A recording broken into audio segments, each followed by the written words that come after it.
Chapter 962. A spider web fell from the eaves of the white pagoda and covered the old monk's head and body.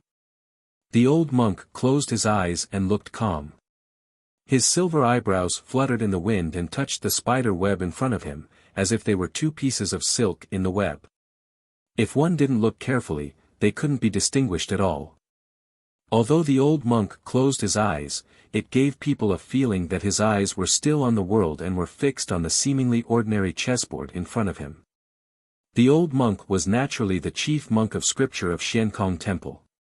Since Ning Kai and Sang Sang entered the chessboard, he had never left the chessboard. He watched the spring leaves, summer flowers, autumn fruits, and winter snow in the mountains and listened to the morning bells and evening drums in the temple. Regardless of the wind and rain, he remained silent. Jun Mo came to the cliff and looked at the eldest brother under the pear tree. He walked directly to the old monk and raised the iron sword in his hand to chop at the chessboard. The wide and straight iron sword chopped heavily on the chessboard, making a deafening noise. Dust splashed on the cliff plateau. When the dust settled, the chessboard was still lying quietly in front of the old monk's knees. There was no trace left on the chessboard, not even a tremble. With Jun Mo's powerful cultivation state, the iron sword could probably cut off a stone mountain. Unexpectedly, it couldn't shake the chessboard at all. The chessboard could withstand the power of the iron sword, but the cliff plateau couldn't. With a clear cracking sound, several cracks appeared on the cliff plateau. The cracks were dark and deep, probably hundreds of feet deep into the mountain. These cracks spread to the edge of the cliff and finally broke the cliff wall under the pear tree. Years ago, the splashing water on the chessboard turned into several large waterfalls. Although the water had no source, it kept flowing down the cliff. Until now, it was finally cut off by Jun Mo's sword. One sword could break the waterfall, but not the chessboard. Jun Mo looked at the chief monk behind the chessboard and raised the iron sword in his hand again. The chief monk still closed his eyes, as if he didn't know the existence of the iron sword. His hands fell on the chessboard. Was the Vajra of the chessboard his trick? Jun Mo couldn't be sure, and he didn't need to be sure. He raised the iron sword and chopped down again. But this time, it was not the chessboard, but the chief monk. Before the sword fell, the wind came first. The iron sword easily tore the seemingly troublesome cobwebs and fell on the chief monk's head, among the solemn precept scars. The iron sword was thick, and the chief monk's head was round. Therefore, Jun Mo didn't look like chopping with the sword, but more like hitting with a stick. Another loud crash sounded. The cold wind blew on the cliff plateau, and the pear tree swayed. The pear tree shook. The pear tree shook. The pear tree shook. The pear tree shook. The chief monk closed his eyes and still looked calm. But his silver eyebrows fluttered a little crazily, like a cassia on a drying line in the wind. It was hard to guess where the sleeves and the hem of the clothes would flutter. The iron sword didn't leave any mark on his head, let alone a wound. He didn't bleed either. The chief monk's body had become Buddha, and his body and mind were both indestructible. To him, Ning Kai's primordial 13 arrows were like straws, and Jun Mo's iron sword was just a wooden stick. However, he suddenly became shorter. The reason why he became shorter was that his body had sunk into the surface of the cliff platform. He was still sitting cross-legged and had sunk only a few inches, but the iron sword had still sunk a little. Jun Mo still didn't speak. He raised the iron sword in his hand and prepared to chop down again. At this moment, the wind on the cliff became slightly turbulent. Eldest brother came to his side. This was what it meant to stand shoulder to shoulder. Jun Mo withdrew his iron sword because his eldest brother was holding a wooden stick in his hand. The eldest brother walked to the chief monk with the wooden stick in his hand and knocked on him. His movement was a bit slow, and the stick seemed to knock very lightly. However, when the wooden stick fell on the chief monk's head, a sound that was even more horrible than the sound made by Jun Mo's iron sword was heard. With a boom, countless cracks appeared on the white pagoda behind the chief monk, which looked like the previous spider web. The copper bell hanging on the eaves rang crisply and then exploded into pieces. The chief monk still had his eyes closed. His silver eyebrows fluttered in the wind, and his face became slightly pale. His body sunk half a foot deep into the cliff platform. Although he had sunk, the chief monk was not really hurt. The chessboard under his hands sunk deeper into the cliff platform and became more solid. The eldest brother sighed, "It still can't be broken." Jun Mo raised the iron sword and said, "Just keep smashing it." At this moment, a breeze rose on the cliff platform, and the fragrance of wine overflowed. The drunkard came to the platform and looked at the eldest brother in silence. Jun Mo looked back at him and said, "Do you want to stop us?" The drunkard said, "I don't want to risk my life." The academy's second-year students were present at the same time. Even he had to risk his life. However, the eldest brother felt a bit confused and asked, "Aren't you worried that we will take the chessboard away?" The drunkard said, "The chief monk is as strong as Vajrabhati. Even I and the butcher can't break it. Neither can you. So why should I worry?" Jun Mo didn't say anything more. He turned around and waved the iron sword to chop the chief monk's head again. There was another loud bang. The cracks on the white pagoda became deeper, and so did the cracks on the cliff platform. Many cracks also appeared on the stone walls in the cliff cave. The whole world seemed to be falling apart. But the chief monk was still the same. "Senior brother, it's your turn." Jun Mo stepped back and gave the position to the eldest brother. Looking at the chessboard that had sunk completely into the cliff platform, the eldest brother thought for a while and said, "I won't smash it." The drunkard smiled. Jun Mo frowned slightly. The eldest brother looked at him and said with a smile, "You try to pry it open." Jun Mo suddenly remembered something that happened many years ago in the back mountain of the academy. At that time, he and the eldest brother had just entered the academy and were still very young. They were ordered by the headmaster of academy to repair the mountain path in the back mountain. They encountered a rock that had fallen from the cliff, which was very troublesome. When Jun Mo was young, he was prouder, more confident and more stubborn than he was now. He held a mountain-splitting axe and kept smashing the big rock for 3 days and 3 nights. In the end, his perlicue was bleeding, and his body was so exhausted that he could barely lift his mountain-splitting axe. However, only a small part of the rock had been smashed away. When he was smashing the rock, the eldest brother did nothing but watched. He knew that the eldest brother was a little weak, but he was still a little angry because of his helplessness. No matter how angry he was, Jun Mo wouldn't blame the eldest brother, let alone speak ill of him. So he felt very wronged. He didn't know why, but he just cried. The eldest brother looked at the huge rock for a long time. When he found that little Jun Mo was crying, he looked at him for a long time. Then he left without saying anything. The eldest brother left so heartlessly. Of course, Jun Mo wouldn't cry anymore. Who was he crying for? He washed his face with the cold stream water and recovered some energy. He picked up the axe again and was ready to continue smashing. At this time, the eldest brother came back with a dozen of tough big bamboo in his arms. His forehead was covered with sweat. It was very hard for him to drag these bamboos down. The eldest brother stuffed the bamboo into the gap between the rock and the cliff. He calculated and confirmed that it was accurate. Then he called Jun Mo to him and said, "Pry it." Jun Mo had always listened to the eldest brother. Although he didn't understand what the eldest brother wanted to do and what the bamboo was for, he still did as he was told. The huge rock was smashed by the mountain-splitting axe for 3 days and 3 nights without being smashed. Then when Jun Mo went to pry it, he found that the rock soon loosened and then rolled down the mountain path, becoming a scenery in the mountain stream.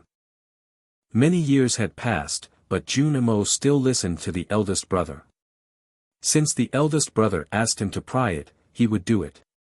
He walked to the front of the chief monk and stabbed the iron sword into it. The iron sword was not between the chief monk's body and the cliff plateau, but was stabbed into the edge of the chessboard. The drunkard's expression changed slightly. Jun Mo waved the iron sword to pry it out. The chi of heaven and earth on the cliff plateau was in chaos. The wind was howling. The stones on the surface of the white pagoda were peeled off and hit the chief monk's head, splashing smoke and dust. The chief monk was still standing there. The chessboard was still in the cliff plateau. The iron sword was bearing an unimaginable weight. It was like a real mountain. Jun Mo was going to pry the mountain up. A clear whistle burst out from his lips. It was as bright as a phoenix and as powerful as a landslide. The flagon on the drunkard's waist floated up slightly. The eldest brother stood in front of him with his back to him. In the clear whistle, the iron sword in Jun Mo's hand slightly bent and then straightened. His sword was always straight. Even a mountain couldn't bend it. There was an unimaginable power between the bending. The chessboard was finally pried up and slowly rose to the ground. The chief monk's silver eyebrows fluttered. He suddenly turned over his hands and pressed them on the chessboard. The mountain fell on the chessboard again. Jun Mo's clear whistle stopped abruptly. He shouted like thunder, "Up!" The cliff wall collapsed, the pear tree shook, and the green leaves fell like rain. The chessboard was up. The chief monk's hand was on the chessboard. He was still sitting cross-legged. The iron sword was strong and straight. However, the chessboard and the chief monk were as heavy as the Prajna mountain. Even if the chessboard was lifted, it could only make a small gap. The gap was thinner than a hair. Even the smallest ant couldn't climb in. But it was enough. The gap meant that the chessboard and the mountain had been separated. The chessboard and the mountain were separated, but not from the chief monk's hand. Then, it was the eldest brother's business. He didn't know when his hand had fallen on the shoulder of the chief monk. On the cliff plateau, the airflow burst out, making a buzzing sound like a bell or a chime. In front of the white pagoda, only Jun Mo was standing with the iron sword. The eldest brother, the chief monk, and the chessboard had all disappeared. Where did they go? They went to the sky. Although the giant mountain was majestic and tall and could be called the first peak in the world, it was deep underground. Therefore, if seen from the surface, the peak was only a little higher than the wilderness. The sky was much higher than the peak. There were white clouds floating in the blue sky. Two people appeared in the white clouds. The eldest brother let go of his hand. The chief monk broke through the clouds and fell to the ground. The first update. To be continued. If you like this work, please come to Chijien.com to vote for me. Your support is my greatest motivation. Chapter 963. On the cliff plateau, the drunkard looked up at the sky with a solemn expression. He had already been shocked when Yi Fuqian had gotten rid of him in the wilderness. Now that he saw this scene, he was even more shocked. The realm that Yi Fuqian had displayed had far surpassed the level he had displayed during the battle in Chang'an. It had even exceeded his imagination. Li Man, do you really want to be the fastest one? The flagon trembled in the autumn wind and the aroma spread. The drunkard's figure suddenly turned illusory and was about to break the space and go to the ninth heaven to help the chief monk. He didn't make a move just now because he believed that Li Man and Jun Mo couldn't do anything to the chief monk because of his Vajra body. But the fact overturned his speculation. Jun Mo used the iron sword to pry the chief monk and the chessboard off the cliff plateau. Li Man took the chief monk and the chessboard to the sky. Many people fell from the cliff, but few fell from the sky.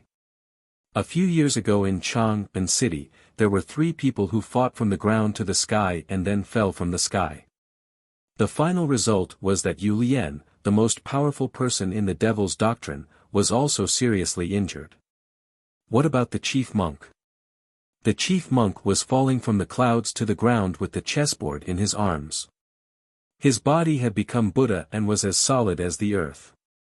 What would happen if he met the real earth? The drunkard was not as confident as before. He couldn't watch the chief monk get hurt. Most importantly, he couldn't watch the academy take the chessboard away. So he was ready to make a move. Right at this moment, an iron sword pierced through the air and slashed at his face. Jun Mo drew his sword. He knew that the drunkard was very powerful, so he used his right hand. The iron sword was rolled up by his right sleeve and chopped at the drunkard. Although his hand was not there, the sword and the intent were still there.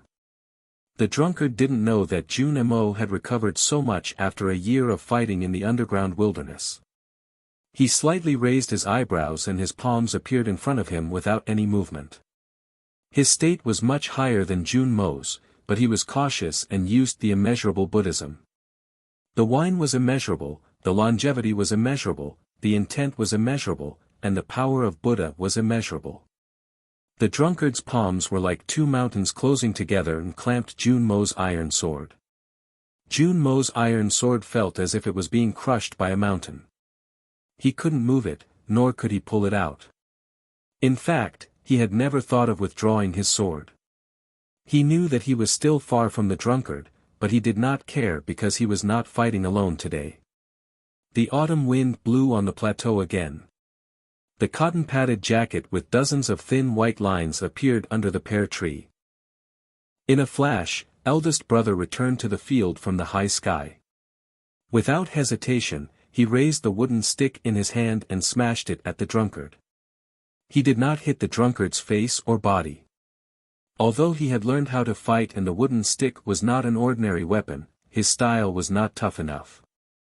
As long as the drunkard was not absolutely tough, the unfathomable state of the drunkard would have enough time to use the correct method to deal with the wooden stick in his hand. So he smashed the iron sword with his wooden stick. The iron sword in Jun Mo's hand, the wooden stick fell on the iron sword without a sound. It was like forging iron. Jun Mo's iron sword was an iron hammer. When it was suppressed by the drunkard, it also pressed the drunkard, who was a hard iron block, down. Then the wooden stick became the second iron hammer and fell. There was a dead silence on the plateau, and then a loud noise suddenly burst out. The autumn wind blew.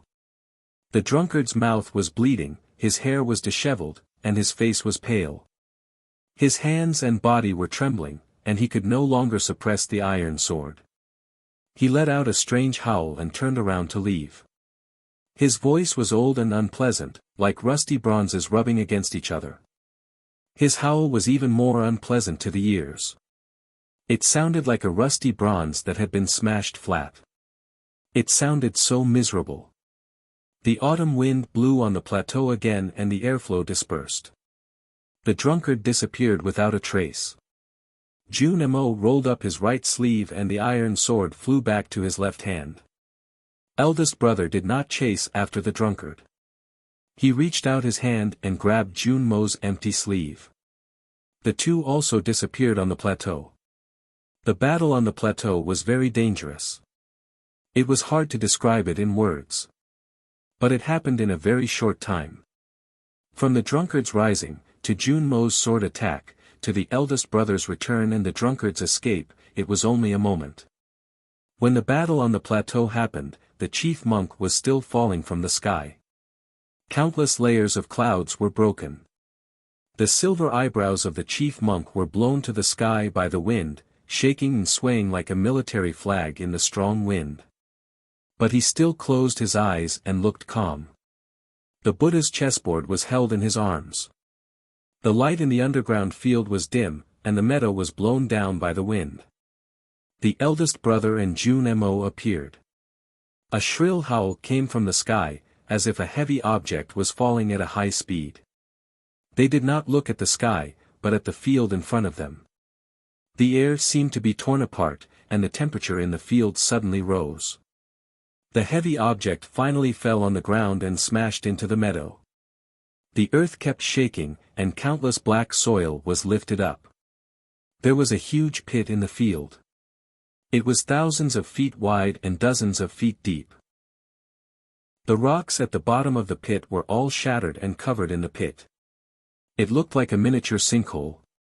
The chief monk sat cross-legged at the bottom of the pit.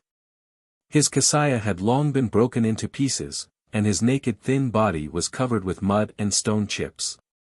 He looked very embarrassed, but he still did not open his eyes, and there was no blood on his body. The Buddha's chessboard was still in his arms. The eldest brother and Jun Mo were at the edge of the pit. Jun Mo jumped into the pit indifferently. He rolled up the sword in his right sleeve and chopped at the chief monk's head again.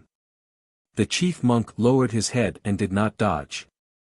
The iron sword fell, followed by the wooden stick.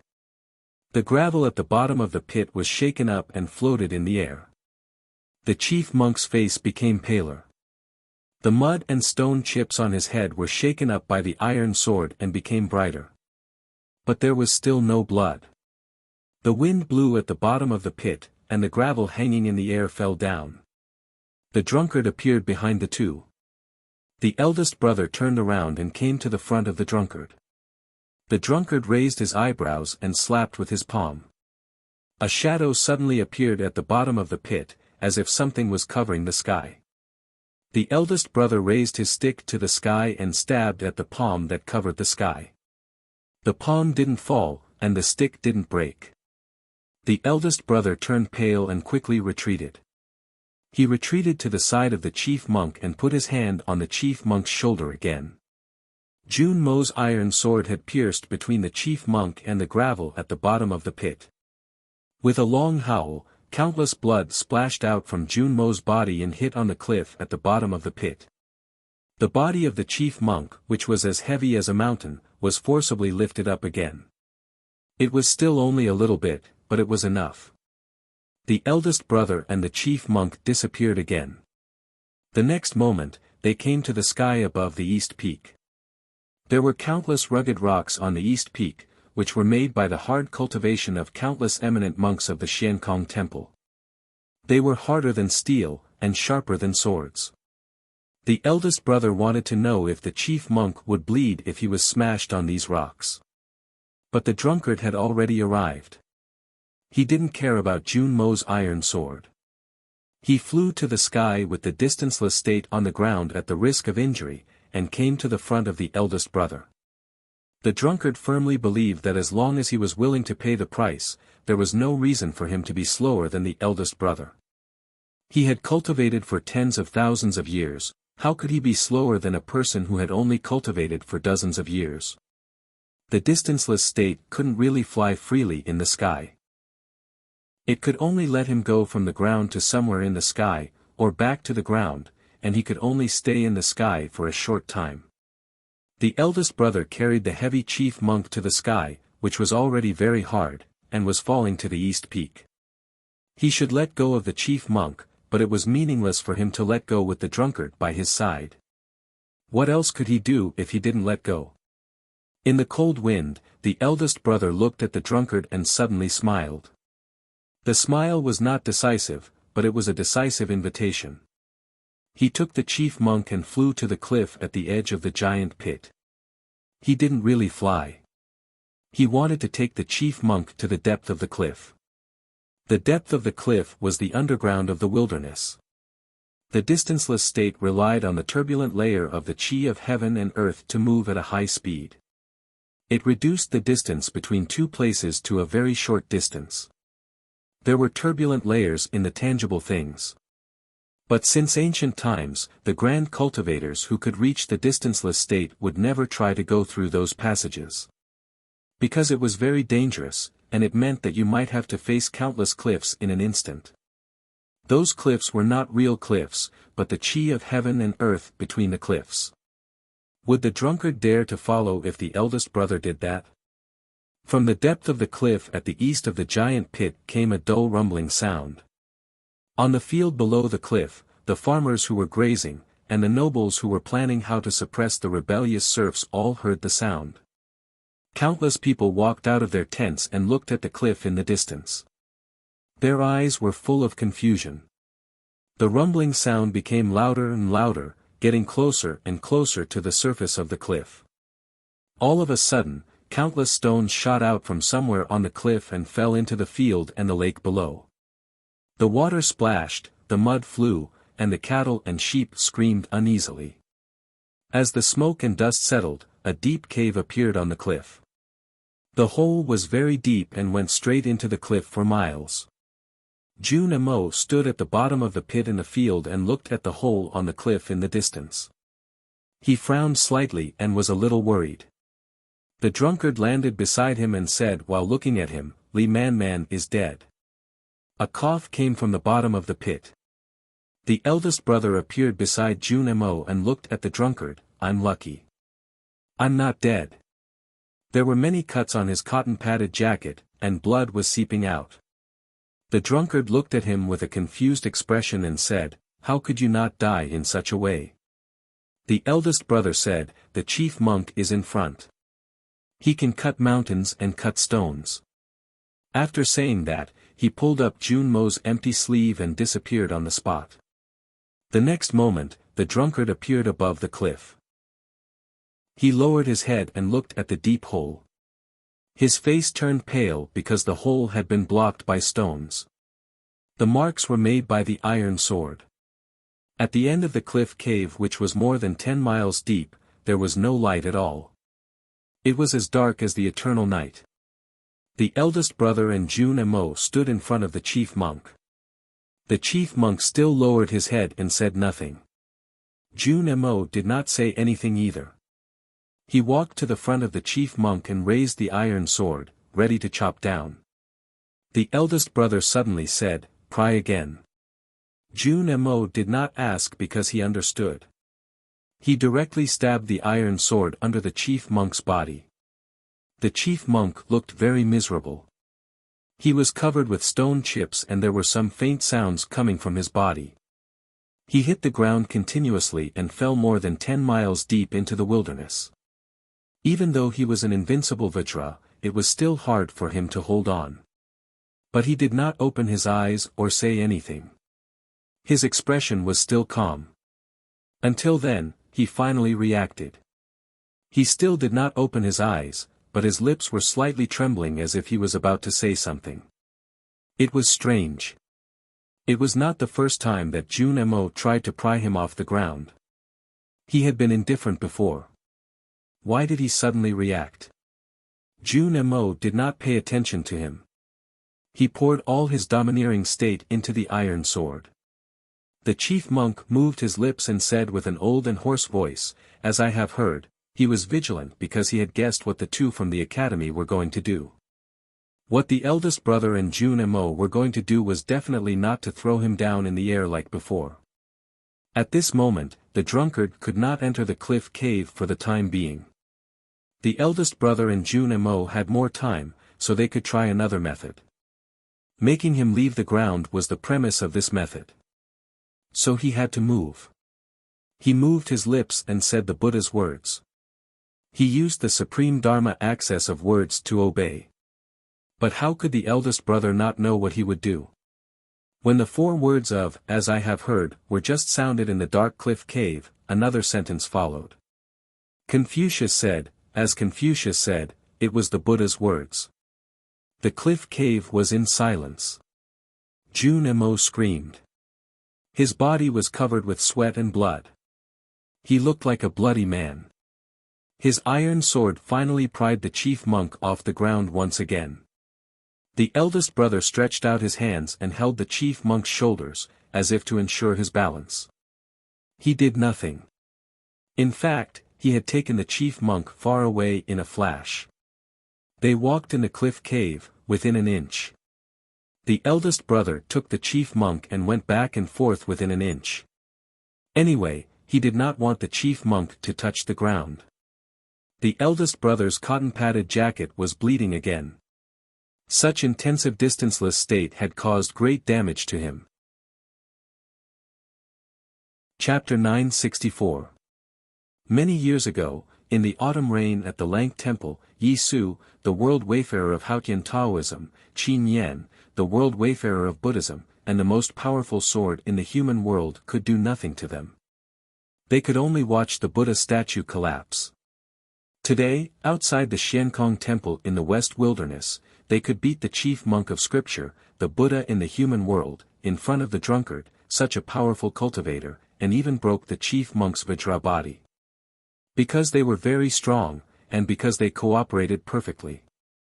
Because they had a natural tacit understanding, which represented absolute trust and confidence.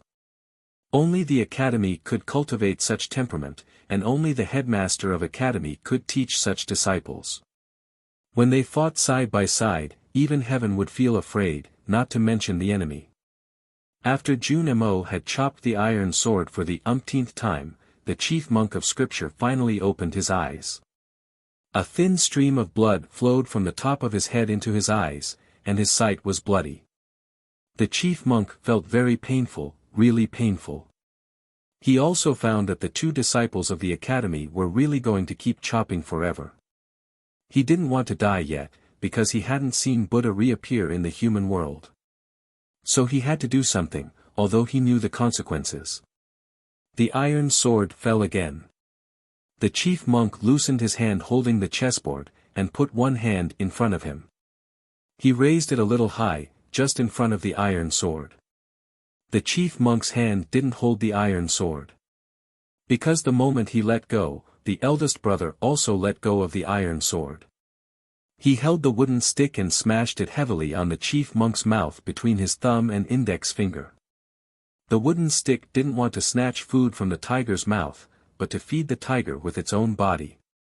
The chief monk suddenly felt suffocated. His hand, wrist, and chest trembled uneasily. His Vajra body made a cracking sound, as if it would break in the next moment. He had only wanted to stretch out one hand, because he could stop Jun Mo's iron sword with one hand. Unexpectedly, it was the wooden stick that came to him. He could not understand. Could the two from the academy see through the minds of humans? The eldest brother and Jun Mo couldn't see through others' thoughts, but they could know each other's thoughts without talking. So the iron sword didn't fall, but the wooden stick came. Jun Mo's iron sword fell down and chopped at the chessboard in the arms of the chief monk.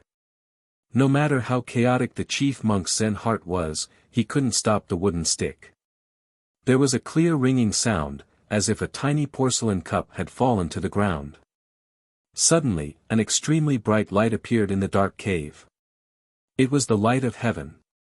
An extremely deep crack extended from the depths of the plains to the ground.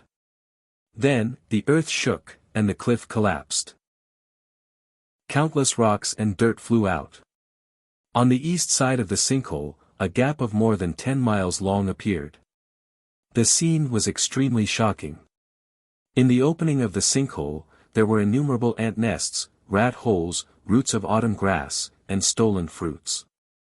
There was a thin stream of water between the rocks, gradually wetting the rocks. The chief monk sat among the rubble. His face was covered with dust and blood. He looked very miserable. The chessboard in his arms had already been taken away by Jun Mo's iron sword. The drunkard stood at the edge of the collapsed cliff and looked at the scene. His expression suddenly changed. Jun Mo had returned to the state before the verdant canyon, and Li Manman's state had improved rapidly. This made him extremely shocked and vigilant. However, he still didn't expect that these two could actually break the Vajra body of the chief monk and take away the chessboard. The chief monk looked at the eldest brother and Jun Mo with a sad expression, but also a sense of loss and relief. His voice was as low as a bell, and he said with pity, "It's useless." "What's useless?" "Even if you get the chessboard, it's useless. You can't open the chessboard and save Haotian and Ning Ke from inside. Because it's a celestial instrument left by Buddha. If it didn't rot in the Lank Temple, it would never rot. It had already surpassed the rules of time and was truly Vajra body." The eldest brother glanced at the chessboard in Jun Mo's hand and said nothing. He reached out and grabbed Jun Mo's sleeve. The two disappeared and returned to the green tree by the cliff plateau. The next moment, the autumn wind blew again. The drunkard also returned to the cliff plateau with the chief monk of scripture. The chief monk sat in front of the white pagoda and looked at the two under the tree. He said with pity, "It's really useless." Junmo ignored him. He picked up the iron sword and chopped at the chessboard. The eldest brother stood in front of the chessboard with a pale face. It was obvious that his psyche power had been greatly consumed. But he just stood there. Neither the drunkard or the chief monk wanted to try. The sound of the iron sword falling on the chessboard kept ringing on the cliff plateau. It was clear and decisive, and it was completely different from the bell in the temple. There were countless soldiers and horses in the midst of it. Junmo waved the iron sword and kept chopping. No one knew how many times he had chopped and how much time had passed.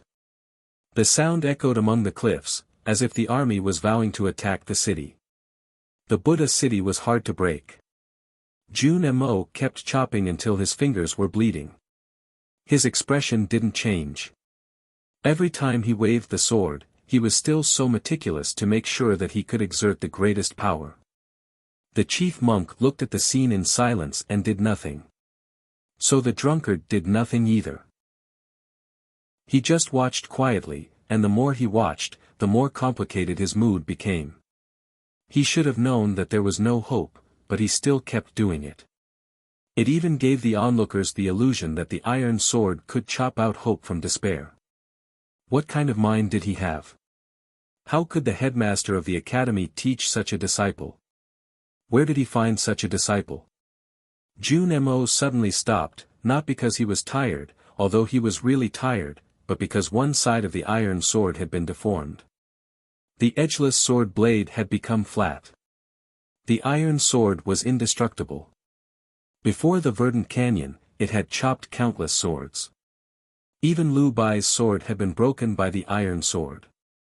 But today it was deformed in front of the chessboard. He looked at the chief monk of scripture and asked, "If it's really useless, why did you watch the chessboard on the cliff plateau for a whole year? You didn't dare to leave it no matter what happened." The chief monk said, "I watched it for a year because I wanted to watch it." The two "watch" in the beginning and the end of the sentence could have different pronunciations and meanings. The first "watch" was to guard, and the second "watch" was to see, or to watch. The eldest brother asked, "What do you want to watch?" The chief monk's silver eyebrows fluttered in the autumn wind. He said, "To watch Buddha and all living beings." Junmo didn't understand. He shook his head, changed the side of the iron sword in his hand, and continued to chop the chessboard. The chief monk's expression changed slightly, and the drunkard's expression became more and more serious. They didn't expect that Junmo stopped not because he gave up, but because he wanted to change the side of the iron sword in his hand. So even if the iron sword was really broken, he would change another side and continue to chop. The eldest brother suddenly said, "Buddha's chessboard can't be cut, and Haotian can't be killed." The drunkard looked at him and wanted to stop him from continuing. But he thought for a while and didn't move. The eldest brother continued, "Even if Buddha destroyed her existence in the chessboard, he could only turn her back into a pure rule and naturally return to the divine kingdom. What's the point of doing that?" The chief monk put his palms together and said, "Buddha could foresee the past 5,000 years, and the future 5,000 years. He could foresee the past when he was alive, and the future when he was dead. Naturally, he could foresee what happened today." The eldest brother said calmly, "The headmaster thought for 1,000 years and finally came up with a way to keep her in the human world. Could Buddha foresee the headmaster's means? Could Buddha foresee the youngest brother's ability? Or could Buddha foresee that Haotian was divided into two by the academy? No, Buddha couldn't foresee anything." His tone was normal, and his expression was calm, but he was confident. Even Haotian couldn't foresee what the academy did, let alone Buddha. The chief monk understood, so he kept silent for a long time. The drunkard had heard the Abbey Dean talk about it in the stone room of the divine halls of West Hill.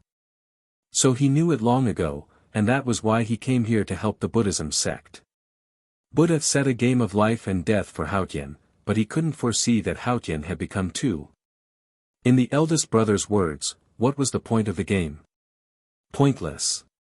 In a very short time, the chief monk became much older, because he knew the intention of Taoism, and admitted that the academy was right and Buddha's game was pointless.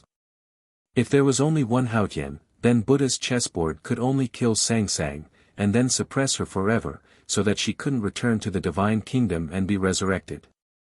But now there were two Haotian. Even if Buddha could kill Sang Sang, how could he prevent the rules she turned into after her death from connecting with the world? Haotian was still there, and rules were naturally connected, and nothing could stop it.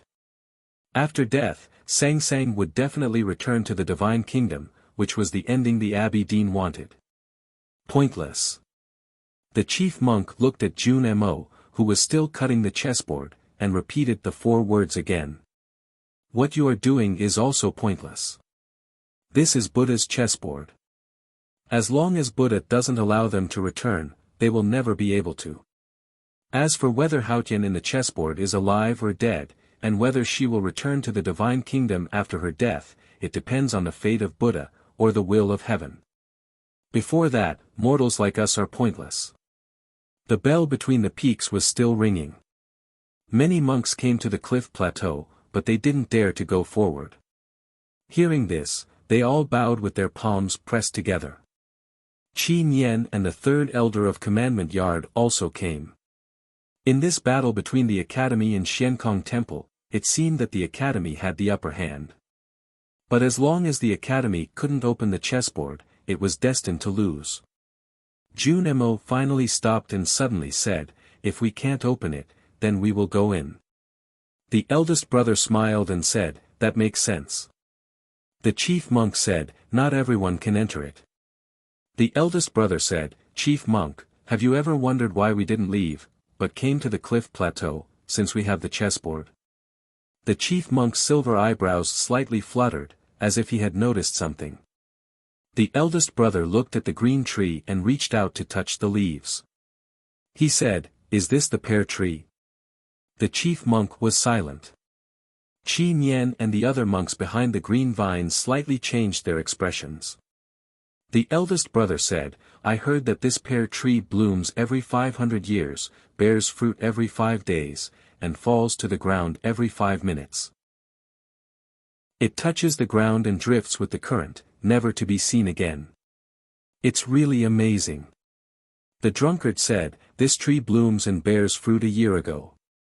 The eldest brother sat down against the green tree and said, "If so, then I will wait for another 499 years. When it blooms and bears fruit, I will go into the chessboard to find it." Jun Mo picked up the chessboard and sat down under the tree. Chapter 3, and then go to have a meal. Chapter 4 will be later. To be continued. If you like this work, please come to Chidian.com to vote for me. Your support is my greatest motivation. Chapter 965. Even if he had to wait for another 500 years, he would continue to wait. Listening to the morning bell and evening drum, watching the spring breeze and autumn rain, silently waiting for time to pass. There would definitely be a time when the pear blossom tree would bloom like snow. What kind of perseverance was this? What kind of spirit was this? Looking at the two under the pear tree, the chief monk remained silent for a long time. He did not expect that the academy would even know the biggest secret of the Buddhism sect. That seemingly ordinary scholar was indeed as the rumor said. He was well-read and knowledgeable. No matter what field he was in, he could be the best. The drunkard walked to the other side of the cliff, untied the flagon, and began to drink. He looked at the distant sky silently. What he needed to do was to help Haotian Taoism send Haotian back to the divine kingdom. It would take at least 500 years for the chessboard to open, but he was not worried at all. What he was best at was fighting against time. The chief monk said, 500 years is a long time, enough for a lot of things to happen in the human world. Taoism won't miss this opportunity if you wait under the pear tree. But what about the academy? What about the Tang Empire? No wonder he was the chief preaching monk of the Xiankong Temple and the Buddha on earth of this generation. His simple words made everyone silent. Eldest brother and Jun Mo would wait under the pear tree for 500 years. Who would guard Chang'an? This green tree was planted by Buddha himself countless years ago. It was a slender sapling back then, but now it's difficult to encircle it with 2 palms. When you come again 500 years later, perhaps the green tree will have reached the sky. What the chief monk said was rather sentimental, but it was also a suggestion. Jun Mo said, if the pear tree is not in front of us, the academy will not be at ease. The chief monk said, this pear tree is a sacred object left by Buddha. We must take good care of it. Jun Mo said, youngest brother is in the chessboard, so the academy has to be careful. Moreover, you bald donkeys are the most shameless, fickle, hypocritical, and fanatical. I'm afraid that you will destroy the tree as soon as we leave. The Xiankong Temple monks behind the green vines had ugly expressions when they heard this. The chief monk said calmly, what is the academy going to do? There are more than 10,000 monks in the temple, all of them have firm Zen hearts. If they really want to seize it, do you think you can defend it for 500 years? Jun Mo ignored him and looked at eldest senior brother, asking, senior brother, is it possible? Eldest brother thought about it and said, that's feasible. Jun Mo didn't say anything specific, but he knew what Jun Mo was asking. So he slowly stood up, holding the wooden stick, and stood in front of the pear tree. Jun Mo stood up and adjusted his qi circulation for a moment. Then, he stabbed the iron sword into the cliff plateau until the hilt slid down. The cliff was firm, and the iron sword went in silently. The drunkard had guessed what the 2 from the academy were going to do. He raised his eyebrows in disbelief. Eldest senior brother was very gentle and kind. He to him to say. To senior eldest, Zhou, and years later, he said, he, too. Eldest senior brother's temperament was very gentle and kind. He did everything slowly and spoke softly. He was the most amiable person and rarely got angry. He had never threatened anyone before, so his threats were very powerful. It was just like how he rarely risked his life against others, so when he risked his life, everyone would be afraid. The drunkard frowned.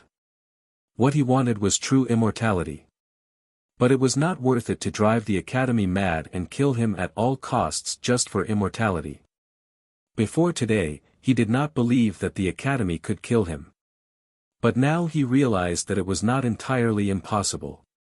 Of course, even if the academy could kill him, they would have to bury the academy with them, or even the entire Tang Empire. Logically speaking, such a situation should not happen. But what if the academy really went crazy? What if these people really wanted to kill him? The drunkard said, Taoism invited me to the West Wilderness and asked me to pass on a message. I brought it here a year ago. I also tried to leave the chessboard in the Xiankong Temple. Since I failed, I will not do it again. Eldest senior brother said, thank you very much.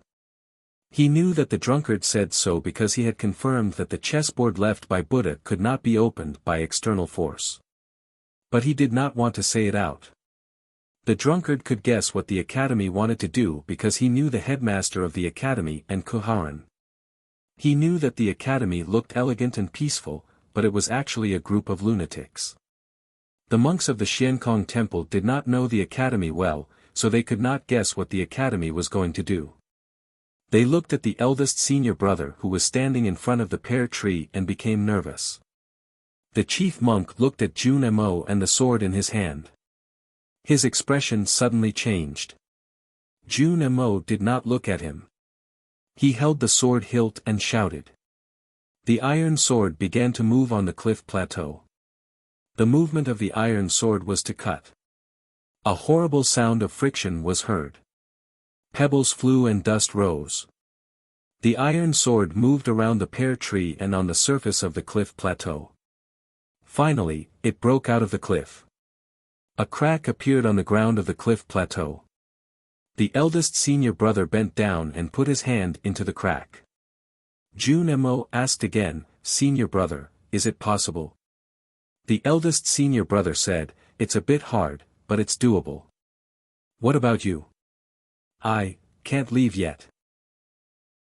Junemo held the iron sword and looked at the dark and cold underground field under the peak. He said, "There are many people who need me there." The eldest senior brother praised, "Younger brother, you are kind and brave." Junemo said, "I just want peace of mind." Eldest brother said, "Kindness is the only thing that can make one feel at ease. Courage is the only thing that can move forward." Being praised by the eldest senior brother, Junemo was still calm because he believed that he was worthy of the two words. He said, "I will send you off." The eldest senior brother said, "I will send you off." After saying this, his hand shook slightly. The crack on the cliff plateau suddenly widened. The sound of friction was loud. A large cliff plateau slowly left the mountain. The pear tree was on the cliff plateau. The mud and sand fell. Under the cliff plateau, the roots of the pear tree could be vaguely seen. This giant peak was the body of the Buddha. The cliff was so strong. Junmo's iron sword had cut a piece of the cliff. And now, the eldest senior brother was going to leave with this cliff plateau.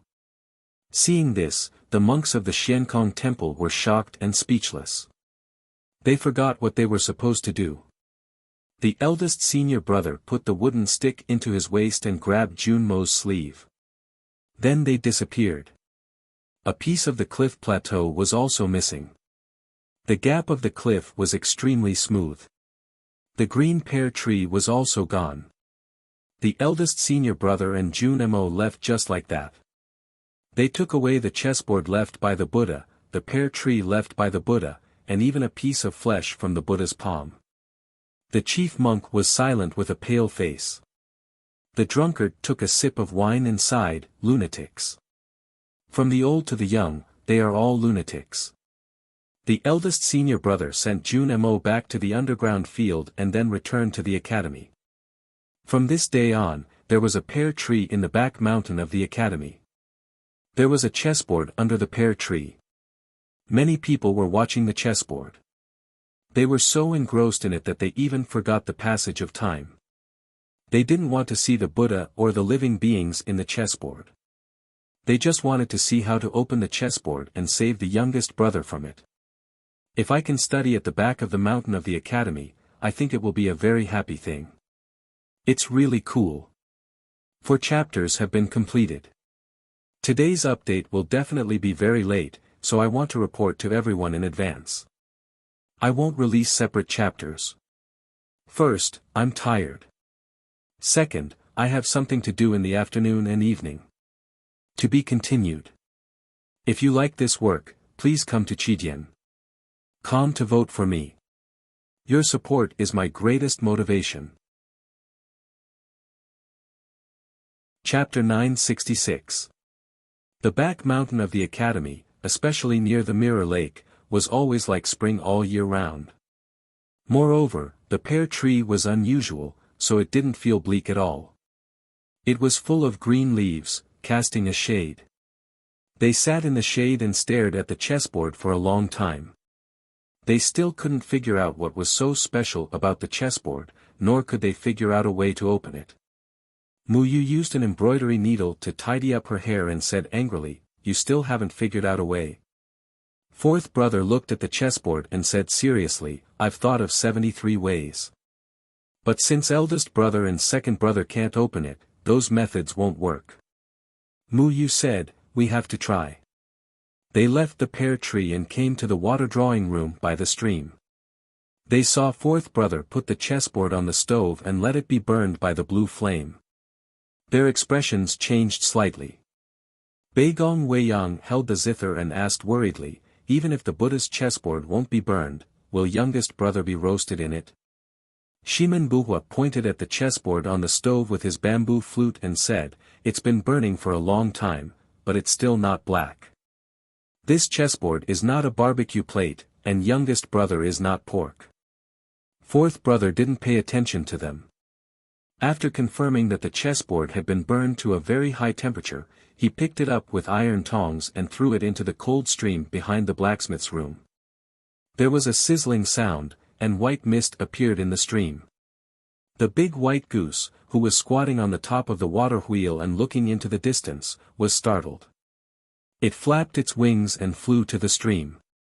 It was very dissatisfied with these people.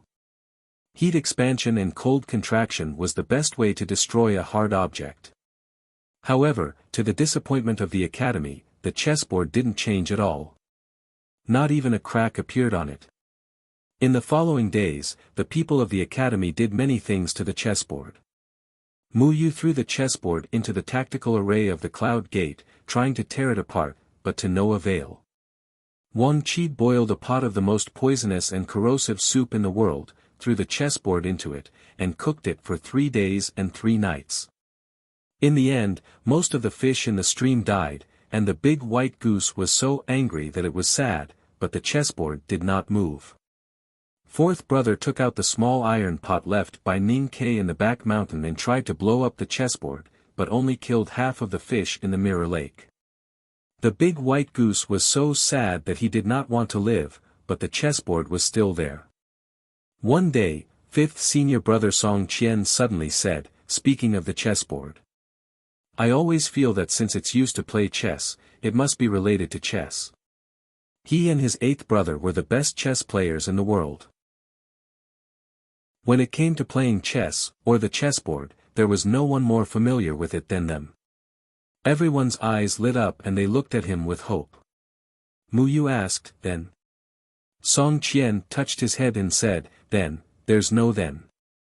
Hearing this, everyone was angry. They thought that since he could not reason with them, why did he suddenly speak? Wang Qi was dealing with the pot of poisonous medicine, so he did not fully understand the situation. He took out 2 boxes of chess pieces from his yard and asked, "Then, where should we play the chess pieces?" They wanted to teach Wang Qi a lesson, but thinking that their youngest brother was in the chessboard, Chen Pipi was in Lingkong, and 11 was the youngest in the academy, they held back their anger. Fourth senior brother thought for a moment, then took the chess box from his hand, and then poured all the chess pieces in the box onto the chessboard, only to hear the crisp sound of the chess pieces echoing continuously. The chessboard was full of black and white chess pieces. Everyone surrounded the chessboard and looked at it nervously. They even forgot to breathe. However, nothing happened. From the chessboard and the pear tree back to the back of the mountain of the academy, sixth brother had not said a word. Until now, when everyone looked dejected and desperate, he stood up with a big iron hammer in his hand. He looked at them and said honestly, "We still have to smash it in the end." He looked at them and said honestly, "Let me do it." Muyu said, "Senior brothers didn't smash it in Xiankong Temple." Sixth brother said, "We have more time. We can keep smashing it." Fourth brother thought for a while and sighed, "It seems that we have no other choice." The quiet back of the mountain of the academy became noisy from that day on. There was a dull sound by the mirror lake. Sixth brother kept smashing the chessboard with the iron hammer.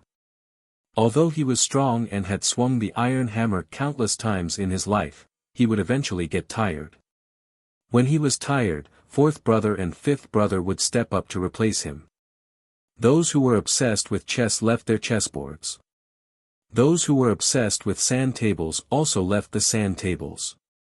Those who were obsessed with arrays also left the arrays. They became hard-working blacksmiths beside Buddha's chessboard. Those who were obsessed with music didn't change. Beigong Weiyang and Shimen Buhua were too thin and weak. They tried twice but couldn't even lift the iron hammer. So they were driven aside. Looking at the scene of their fellow disciples working hard, the two of them couldn't help but feel a little disappointed. So, they sat on the side and played an impassioned song to cheer for everyone and the guy in the chessboard. Bang! Bang! Bang! The iron hammer kept falling on the chessboard. The ground of the cliff plateau at the back of the mountain was shaking. The fish that survived a few days ago hid in the water grass in fear. The big white goose stared at the chessboard curiously, wondering if the silly guy was in it. The little white wolf howled at the bright moon in the night sky in the depths of the forest. It wanted to learn the majestic manner of its father, but it was disturbed by the hammering sound coming from the foot of the mountain. Only the old yellow bull was calm. He sat on the meadow and ate the grass from time to time. Countless hammers fell on the chessboard, but the chessboard didn't calm down. Mu Yu's dinner was a little late. The brothers who were blacksmiths were hungry and dissatisfied. Some of them began to miss the girl who used to cook for them. She is Haotian. Of course she can cook better than me. You want to eat? Then get her out of the chessboard. Mu Yu was very angry. She squatted down and looked at the chessboard. She said earnestly, "Little brother, when can you come out? Remember to bring your wife with you." In front of a famous Taoist temple in Lingang, Chen Pipi was teaching thousands of followers in the square. He looked calm and his words were clear and definite. The autumn wind blew his Taoist robe and made it flutter. The chubby lad in the past did look like a messenger of Haotian Taoism. Yi Su had left the South Jin kingdom, but the new stream that he founded in a shabby alley did not decline. Instead, it was flourishing at an unimaginable speed. Because Chen Pipi was working hard to continue his cause, and with the help of the sword Garrett, no one in the South Jin kingdom dared to stop the preaching of the new stream. As for those stubborn Taoists and divine priests who were loyal to the divine halls of West Hill, they had already become corpses in the great swamp in the dark of night. The grand preaching and teaching was a reflection of the popularity of the new stream in the South Jin kingdom. Among the thousands of believers, there were old and young, poor and rich people. Today, Chen Pipi was teaching the third volume of the West Hill scriptures, which was originally abstruse and difficult to understand, and could only be explained and defined by the divine priests. But with his calm voice, it became the simplest and clearest words. The original meaning of the scriptures was not lost, but the interpretation was completely different from that of the divine halls of West Hill. After the preaching, thousands of believers bowed to Chen Pipi in front of the Taoist temple and then left. According to the requirements of the new stream, if they wanted to show their devotion to Haotian and the new stream, the first thing they had to do was to be kind to others and themselves, and live a good life. It was a simple requirement, so it was really easy for the preaching of the new stream. It seemed that it was the same for any religion at the beginning. Under the protection of several disciples of the sword Garrett and the army of the South Jin kingdom, Chen Pipi left the Taoist temple and walked to the alley where he lived. Along the way, the believers he met all respectfully gave way to him. When he returned to the shabby room in the alley, he looked at the disciple of the blind sword Garrett who was standing by the window. He took off his Taoist robe and complained, "It's so annoying to have so many people follow me every time." Lu Yiqing turned around. The sunlight seeped in from the window and illuminated the white cloth covering his eyes. He smiled and said, "I heard that since you sent people to follow you, you have gained more respect. I don't know if it's respect or fear." Chen Pipi wiped the sweat off his body with a wet towel. His white fat was trembling, and he looked nothing like the celestial being he was in front of the Taoist temple. Lu Yiqing said, "Respect, to a large extent, comes from fear, such as the attitude toward the divine halls." After a moment of silence, Chen Pipi threw the wet towel into the basin and said, "I know what you want to say. If the divine halls really want to kill me, you can't do anything about it." Any powerful organization was most afraid of internal division or internal challengers. Yi Su's new stream was undoubtedly the one that the divine halls of West Hill were most wary of. The South Jin kingdom was under great pressure from the divine halls of West Hill to hand Chen Pipi over. Lu Bai's death naturally made the sword Garrett and the divine halls of West Hill irreconcilable enemies. Of course, the South Jin kingdom would not hand Chen Pipi over. The problem was that the divine halls of West Hill could send people to Lincoln at any time to kill Chen Pipi. Chen Pipi's ocean of chi and mountain of snow had been sealed, and he was no longer the cultivation genius he used to be. That was why the Sword Garret was so nervous and sent so many people to protect him. As far as I know, the divine halls secretly sent a red-robed divine priest to Lincoln. He has already met the one in the imperial palace. I'm worried that the royal family of the South Jin Kingdom will change their attitude, said Lu Yiqing. Chen Pipi looked at him and said with a smile, you have already killed an emperor. What's the harm in killing another one? Lu Yiqing said bitterly, I can't kill everyone from the South Jin Kingdom. After a moment of silence, Chen Pipi said, or, we can leave. Lu Yiqing said, what I want to ask is, when is the academy going to do it? Chen Pipi walked to him and looked at the sunset outside the window. He said, I think it should be soon. Lu Yiqing said, then I think the divine halls will do it soon. Chen Pipi said, yes, my father will definitely not miss this opportunity. Let's keep watching. We won't be disappointed in the end. There will be a surprise.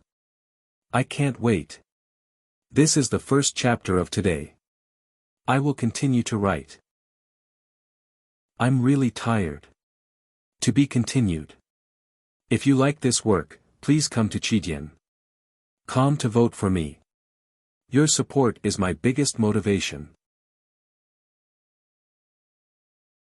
Chapter 967. Lu Yiqing asked when the academy would act, and he meant Qinghe Prefecture. As long as Qinghe Prefecture was conquered, the South Jin Kingdom would be united with the Tang Empire. It would be difficult for the West Hill Divine Palace to do anything. The West Hill Divine Palace's target was naturally the South Jin Kingdom. The South Jin Kingdom was powerful. Taoism would never give up the South Jin Kingdom if they wanted to defeat the Tang Empire. Moreover, the South Jin Kingdom had always been under the Divine Hall's control. Lu Yiqing was about to say something, but Tang Xiaotang came back from shopping. It was not appropriate for him to say more. He bowed to them and left with the disciples of the Sword Garret. Chen Pipi looked at the disciples of the Sword Garret disappearing in the dusk. He was silent for a long time. He knew that the South Jin Kingdom was under great pressure from the West Hill Divine Palace, especially recently. It was a secret to ordinary people that they were trapped in the chessboard by Buddha. But it was not a secret to him, who could keep in touch with the academy. Because of this sudden change, the academy had to adjust their original plan. Taoism, especially his father, would never miss such an opportunity. I've been cultivating Taoism since I was a child, and I've never had any obstacles. People in the abbey praised me as a rare genius in Taoism. Later, I got 6 A+ grades in the academy and was directly summoned to the second floor by my teacher. I became a member of the back mountain of the academy and entered the knowing destiny state without knowing it. Cultivation is never difficult for me. Chen Pipi stood in front of the window and looked in the direction of Chang'an. He continued, maybe because of this, or because I don't want to compete with my senior brother for Taoism, I don't pay much attention to cultivation and am not interested in power.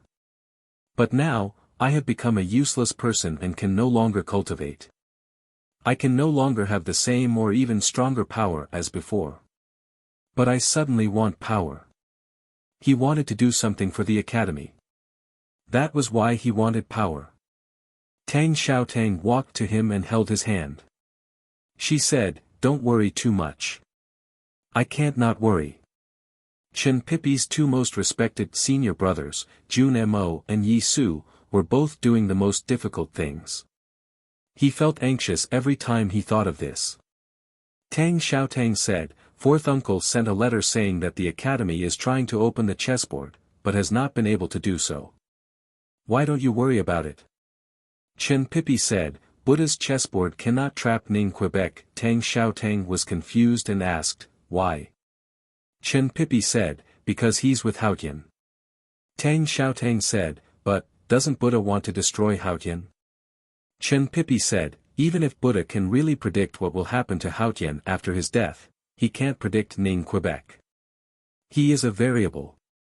Tang Xiaotang trusted him very much. Since he said she didn't need to worry, she really didn't. Her expression became bright and cheerful as she said, "To celebrate, let's eat an extra bowl of rice tonight." Chen Pipi sighed and said, "No, I still have no appetite." "What are you still worried about?" Tang Xiaotang was a little perplexed. Since this matter is related to Haotian Taoism, it must be arranged by my father. No matter whether the Buddha's chessboard can trap Haotian and Ning Ke, I'm afraid Haotian will eventually return to the divine kingdom. Chen Pipi said, "At that time, the war in the human world will start again. Can the academy still hold on? Every time I think about this, I feel like I'm chewing wax. How can I have any appetite? I can only eat 5 bowls tonight." In a city in the kingdom of Song, Yi Su was standing in the old yard of a shabby Taoist temple. He was explaining some chapters of the West Hill scriptures to a dozen new followers. After leaving Lincoln, he traveled around the world, hoping to spread the doctrine of the new stream more widely and awaken more poor believers. In the end, he came to the kingdom of Song, the most powerful Taoism force and the most devout belief in Haotian, to preach. His light-colored robe fluttered in the damp breeze from the sea. The stains on it were obvious and gave off a faint stench. It must have been smashed by rotten eggs. Preaching in the kingdom of Song was much more difficult than in Lincoln. He had been mentally prepared when he chose this place. But he didn't expect the hostility of the people to be so direct. Several broken bricks flew over from the other side of the wall and fell to the ground, making a muffled sound and then breaking into pieces. The dozen followers were frightened and panicked. Then, the wooden door of the small Taoist temple was savagely smashed open, and dozens of people rushed in with sticks in their hands, cursing and swearing. 2 children were mixed in with the adults, watching this scene with excitement. They held bricks in their hands, eager to try. It seemed that they were the ones who threw the broken bricks earlier. Rotten eggs and chopsticks flew everywhere in the courtyard of the Taoist temple. Not long after, Yi Su's body was in a mess. Vegetable leaves hung on his body, and his hair was full of stinky egg juice. The 10 or so followers were beaten badly. Their heads were bleeding, and they begged bitterly to be let out of the Taoist temple. Yi Su was the only one left in the Taoist temple. He looked at the angry people. There was no resentment or disappointment in his eyes, nor was there any pity common to Buddhism monks. He looked calm and even smiled. His reaction made the people even angrier. Some of the men raised sticks and smashed at him. There were many people outside the small Taoist temple. Hearing the noise inside the wall, those who had nowhere to vent their anger couldn't bear it anymore. They squeezed in through the door. The Taoist temple was really small. It could only accommodate dozens of people at most. But in a moment, hundreds of people squeezed in. The scene became very chaotic. Many people were pushed to the ground, unable to stand up. People were trampled everywhere. Sounds of bones breaking and screams could be heard from time to time. Yi Su was beaten to the point that he was covered in blood. But he still stood where he was without dodging. Finally, he bent down and squatted on the ground. The men at the front didn't care about the crowd or the screams. They separated the crowd with brute force and continued to hit Yi Su with sticks. Dull sounds and sounds of bones breaking could be heard one after another. After a long time, the crowd finally calmed down. Then they realized the scene was so chaotic. Many people were seriously injured. They hurriedly helped the injured out to seek medical treatment. Suddenly, a miserable voice came from outside the Taoist temple, "My child. My child. Where are my children? Have any of you seen my 2 children?" A woman in simple clothes cried as she rushed into the Taoist temple. She searched the injured people on the ground. The people who came to cause trouble today were all neighbors. They all knew each other. They hurriedly went to help. The ground was covered in blood. She couldn't find them. The woman's face was pale. She cried so hard that she couldn't catch her breath. She sat on the ground and couldn't get up again. The people in the Taoist temple looked at each other. They thought that in the chaos earlier, even those strong men were seriously injured. Could it be that the two children were trampled to death? That was what they thought, but no one dared to say it in front of the woman. For a moment, the scene became extremely quiet. Some people thought angrily, if it wasn't for that person, why would everyone come to the Taoist temple? It's all your fault. You're the main culprit. An old man walked in front of Yisu. He was so angry that his whole body was trembling. He raised the walking stick in his hand and smashed it at him. There was a muffled sound. Yisu spat out a mouthful of blood on the ground. The old man hadn't vented his anger. He was ready to hit him again. Some young men also picked up sticks and followed. They thought that they must beat this blasphemous Taoist to death today. However, the next moment, everyone stopped what they were doing. The walking sticks and sticks in their hands could no longer smash down. They saw a scene. Yisu let go of his hands and sat on the ground weakly. There were two children in his arms.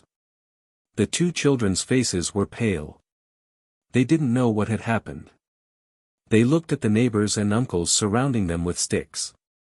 When they looked again, they realized that they were so close to Yisu. They couldn't help but scream in fear. They subconsciously picked up the brick in their hands and smashed it at him. Yisu's face was bleeding profusely. Even though he had been hit by the brick, it was only one more wound. He looked at the two children and asked with a smile, "Are you okay?" The children didn't know how to answer. No one in the Taoist temple knew how to answer. It was quiet. The old man looked a little confused. The walking stick in his hand slowly fell. Who was this person? After a moment, he came to his senses. He reached out and patted the two children's heads.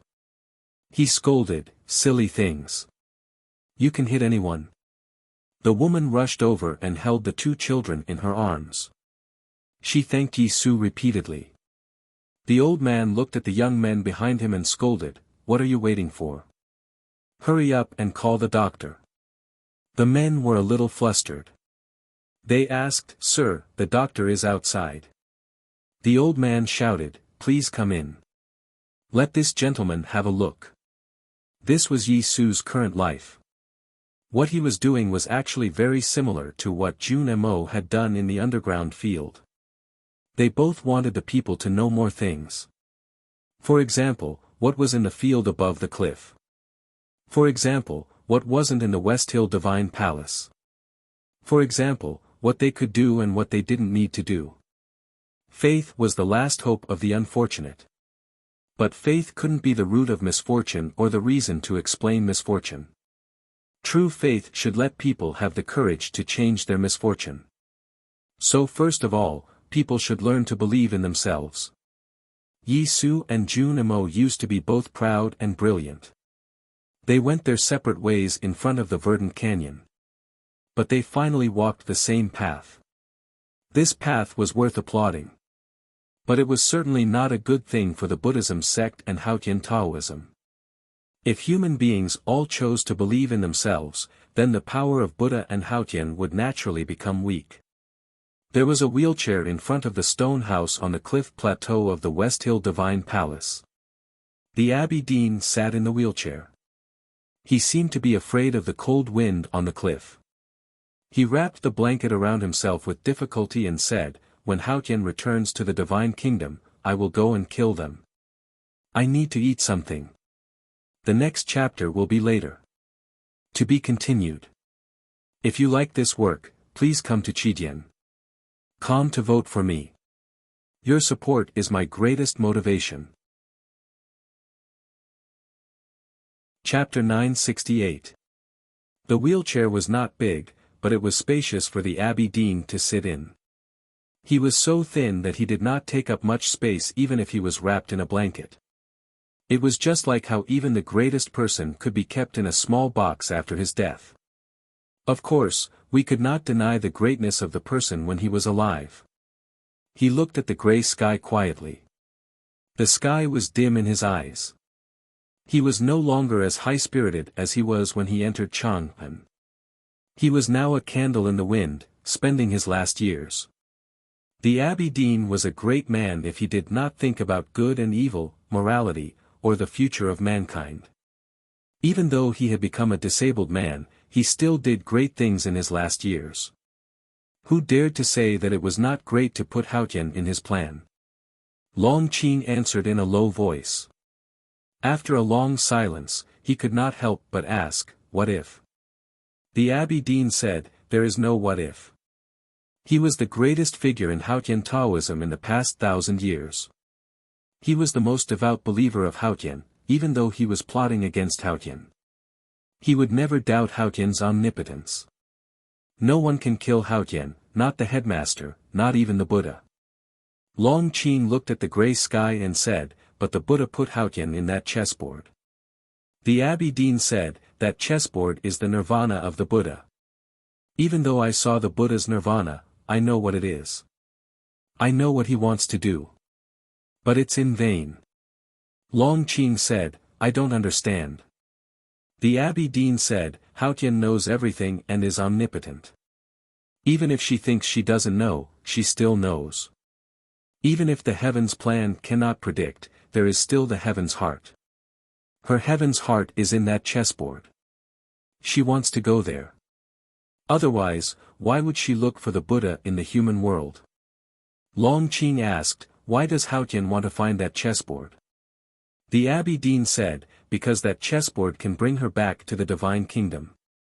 Long Qing said, I still don't understand.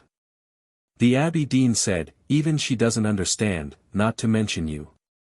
Long Qing frowned slightly and said, but teacher, you understand. Because Haotian told me. The Abbey Dean pointed to the gloomy sky and said, it's not Haotian Taoism who wants to plot against Haotian, and it's not me who wants to kill Haotian through the Buddha's plot. It's Haotian who wants to go back. Long Qing was silent for a long time. He understood what the Abbey Dean meant. Even if Buddha killed Haotian in the chessboard, it only meant that he helped Haotian return to the purest rules. But, were these really her own thoughts? Or was it the thoughts of Haotian in the divine kingdom? What was her relationship with Haotian in the divine kingdom? Who was the real Haotian? It's all because of Haotian, the Abbey Dean said. If the Buddha is really in the chessboard, suppressing or even occupying Haotian forever, and neither killing her nor letting her out, how can she return to the Holy Kingdom? Long Qing said, the chief monk of scripture said a year ago that there is only the fate of Buddha, not the will of heaven. Hearing what he said, the Abbey Dean could not help but laugh. He laughed happily and innocently, like a child who was secretly opening presents in the treehouse. He even shed tears. Apart from Haotian himself, how could there be such a thing as eternity?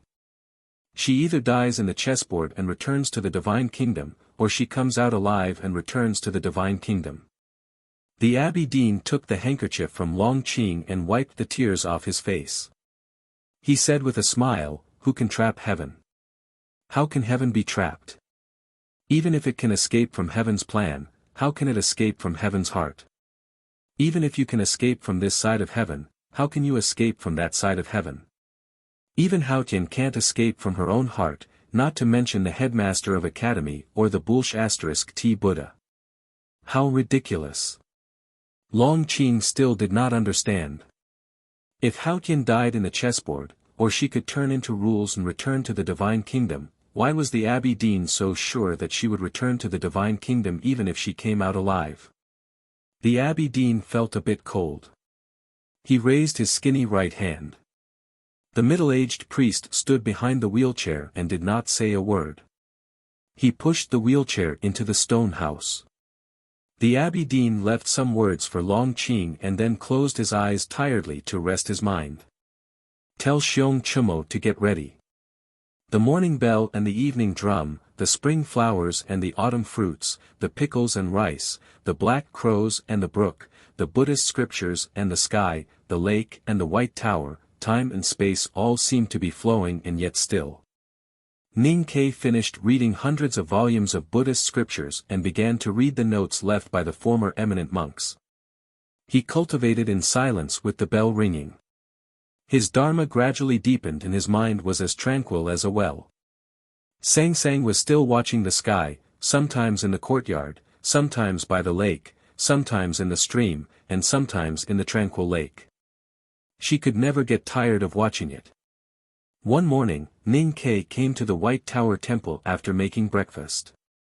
As usual, he chatted with the demented monk called Monk Qingban and then went to the meditation room to read scriptures. While reading the Buddhist scriptures, he felt happy and peaceful. He felt that his Zen heart was clear. Listening to the bell ringing from the distant hall, he seemed to forget all his troubles and worries. All of a sudden, he saw a shadow on the wall.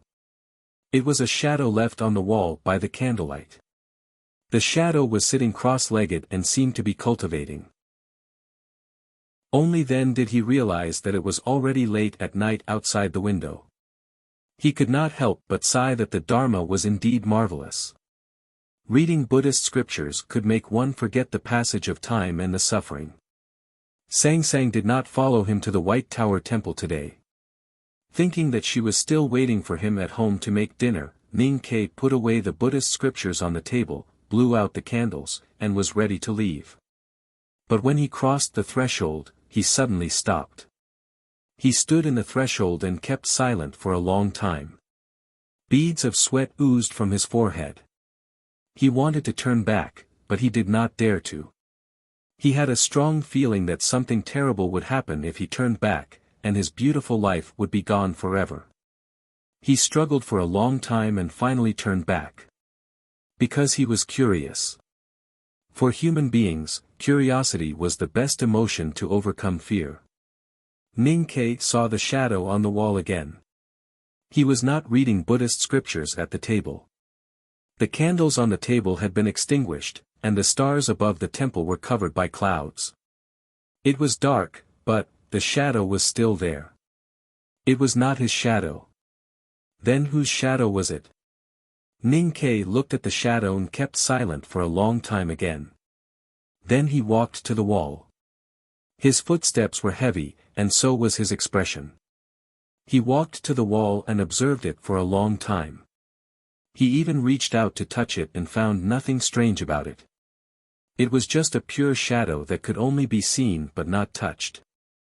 The shade was the shadow of the tree, the sun was the shadow, and the mountain was the shadow. Whose shadow was it? How could there be a shadow that existed alone in the world? Ning Ke thought for a while and sat cross-legged in front of the shadow.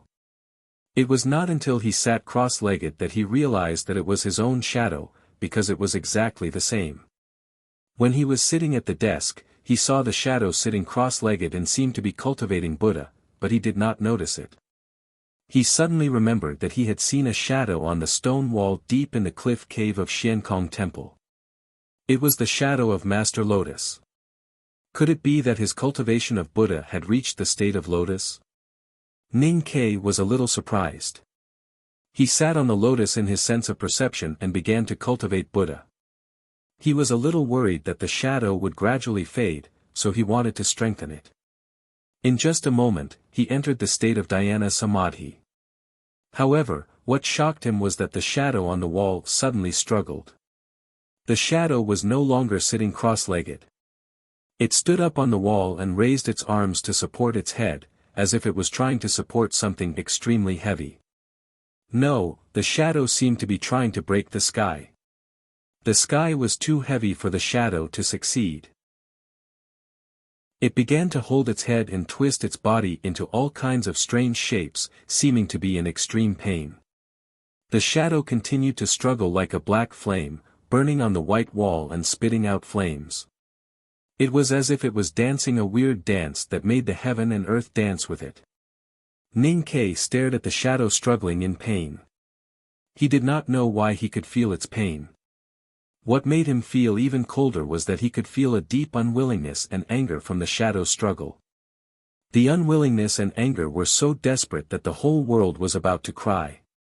A strong sense of bitterness rushed to his eyebrows and Ning Ke began to cry. At this moment, a bell rang in the White Tower Temple. The evening class should have ended long ago. Why was there a bell ringing in the temple? The bell was so melodious that it could clear one's heart and calm one's mind. Ning Ke gradually calmed down as he listened to the bell. The shadow on the wall also calmed down. However, it was only for a moment before the shadow struggled again. And because of the bell, it became even more crazy and violent. There was a loud buzzing sound. It was not the bell in the temple, but the sound in Ning Ke's head. He felt as if someone was holding a sharp giant axe in his head and chopping at his skull.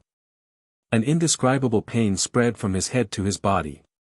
His face was pale and his lips were trembling. He was in so much pain that he could not even make a sound. The bell in the temple stopped ringing and there was silence. The bell in Ning Ke's head continued. The giant axe was still chopping at his skull, as if it was going to split his head open.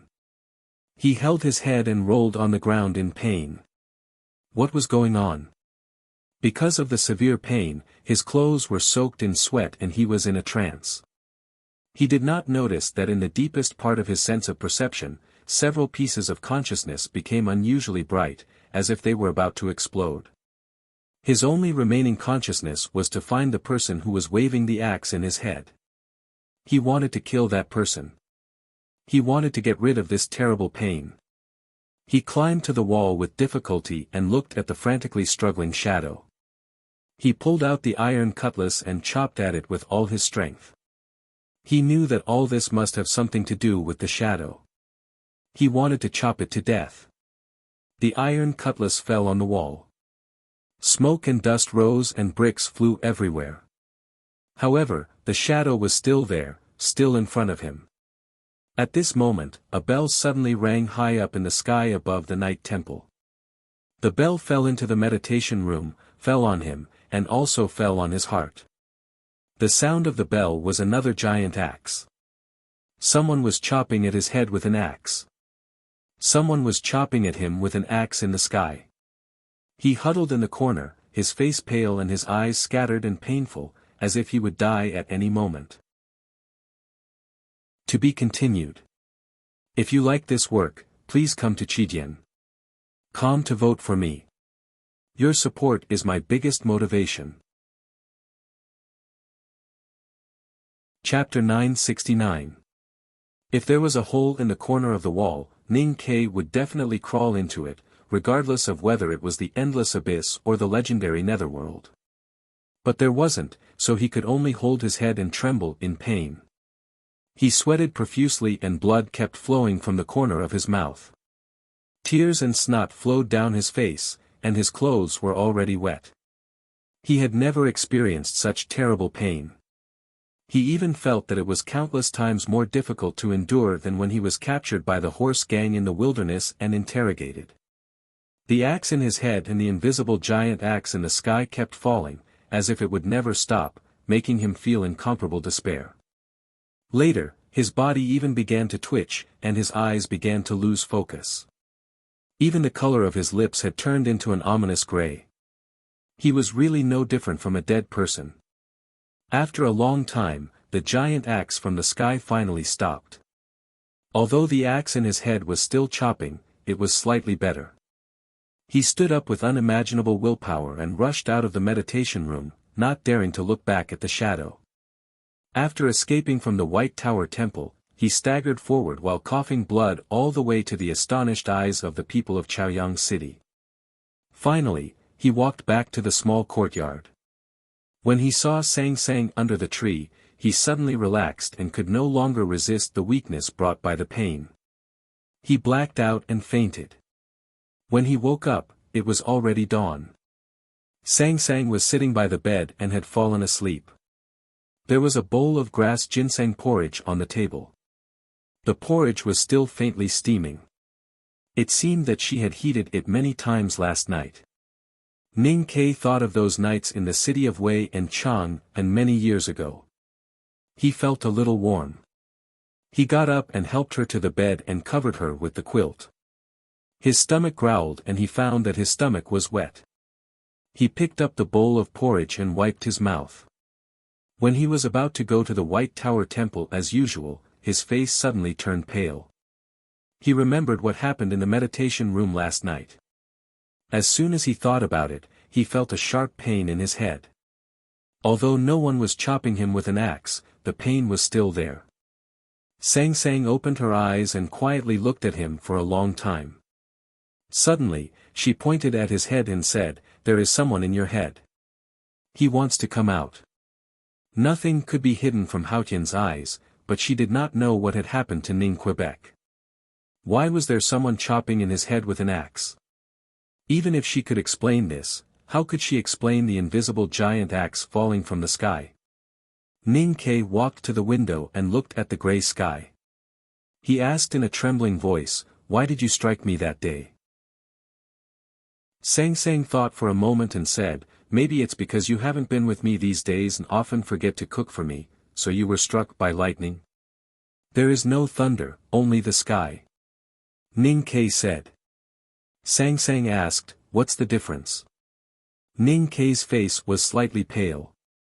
He turned to look at her and said, "Why did heaven strike me?" Sang Sang pointed to herself and said, "I am the sky, or I want to chop you." Ning Ke asked, "Are you hacking me?" Sang Sang looked at the sky outside the window and said, "Maybe it's because I can't stand you treating me like this." Thinking of the pain last night, Ning Ke shouted angrily, "I married you, but I have to be controlled by your twin brothers and sisters. Is there any justice?" Sang Sang's expression did not change, and she said, "Our reason is the justice." Ning Ke felt that this statement was somewhat unreasonable, and he did not know whether her reason made sense or not. Anyway, he decided not to go to the White Tower Temple today. Although he wanted to know what was going on with the shadow on the wall and why there was an axe in his head and the sky that wanted to chop him, he did not want to repeat the painful process last night. Human curiosity could indeed overcome the fear of the unknown, but it did not necessarily overcome the pain. That day, he stayed in the small courtyard and accompanied Sang Sang to look at the sky in a daze. Every time a temple bell rang in the distance, his face would turn a little pale because he was afraid. Sang Sang looked at his expression and said in confusion, "You were not so afraid of pain before." Ning Ke said, "I was afraid of pain before, but I had to take care of you, so I could only pretend not to be afraid." Sang Sang said, "You have to take care of me now." Ning Ke thought for a moment and said, "It makes sense. I have to figure out what is going on, or there will be problems. But let's talk about it in a few days. I am really a little scared." After all, he still underestimated human curiosity, or because he had to take care of Sang Sang, he overcame his fear. He did not wait for a long time and returned to the White Tower Temple the next day. Monk Qingban was chatting with him as usual, but he did not have the energy to pay attention to him. He went directly to the meditation room, where the wall he smashed last night had been repaired. He faced the wall and remained silent for a long time. There was no shadow on the wall. He sat back at the table and began to read the Buddhist scriptures. When dusk came, he lit the candle on the table. When he lit the candle, his hands trembled, so the flame was also a little shaky. The shadow reappeared on the wall. At first, it was a little weak because of the shaky candlelight, but it only took a very short time for it to become clear. Ning Ke stood up. It was just a simple movement, but it seemed to consume all his strength. When he walked to the wall, his steps seemed a little weak. The shadow sat cross-legged as if it was cultivating the Buddha. Ning Ke took several deep breaths and sat cross-legged facing the wall. "Who are you?" He looked at the shadow and asked. Of course, the shadow would not answer him. It was silent like a dead monk.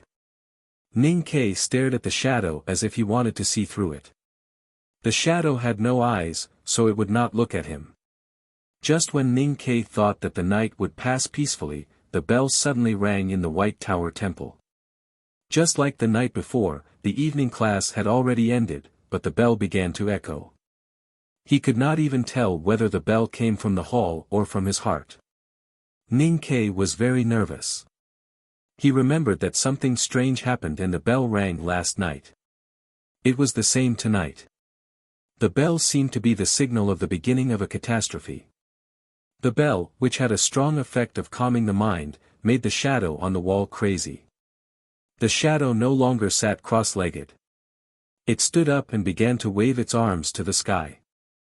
It was not calling someone, but it seemed to be cursing somewhere in the sky.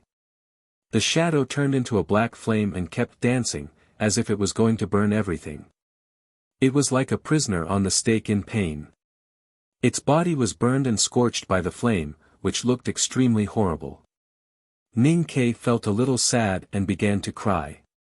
He felt the shadow's unwillingness, despair and anger, and the seemingly endless desolation and sadness. He seemed to see an old monk standing in front of a tomb, cursing the heaven and the earth, slandering Taoism and Buddha, and wanting to tear the world apart. Ning Ke cried not only because he felt these emotions, but also because he knew that he would soon start to suffer the same pain as the night before. There was a loud buzzing sound. Ning Ke felt that someone was standing in his sense of perception, holding a sharp giant axe and chopping at his skull. It seemed that the person was going to break his head and jump out. The severe pain spread from the top of his head to his limbs. He even felt that his skin was being pricked by countless fine needles. It was like being peeled and then sprinkled with countless handfuls of sea salt. Ning Ke's face suddenly turned pale, and his body kept trembling like a mountain that could collapse at any time. But he was prepared for tonight, so he forcibly maintained the posture of sitting cross-legged. Lotus! What the hell are you doing? He looked at the shadow on the wall and shouted angrily. The shadow on the wall did not answer him. It was still struggling desperately, cursing and hitting at the sky. So the axe was still chopping at his head. Ning Ke endured the pain and bit his lips tightly.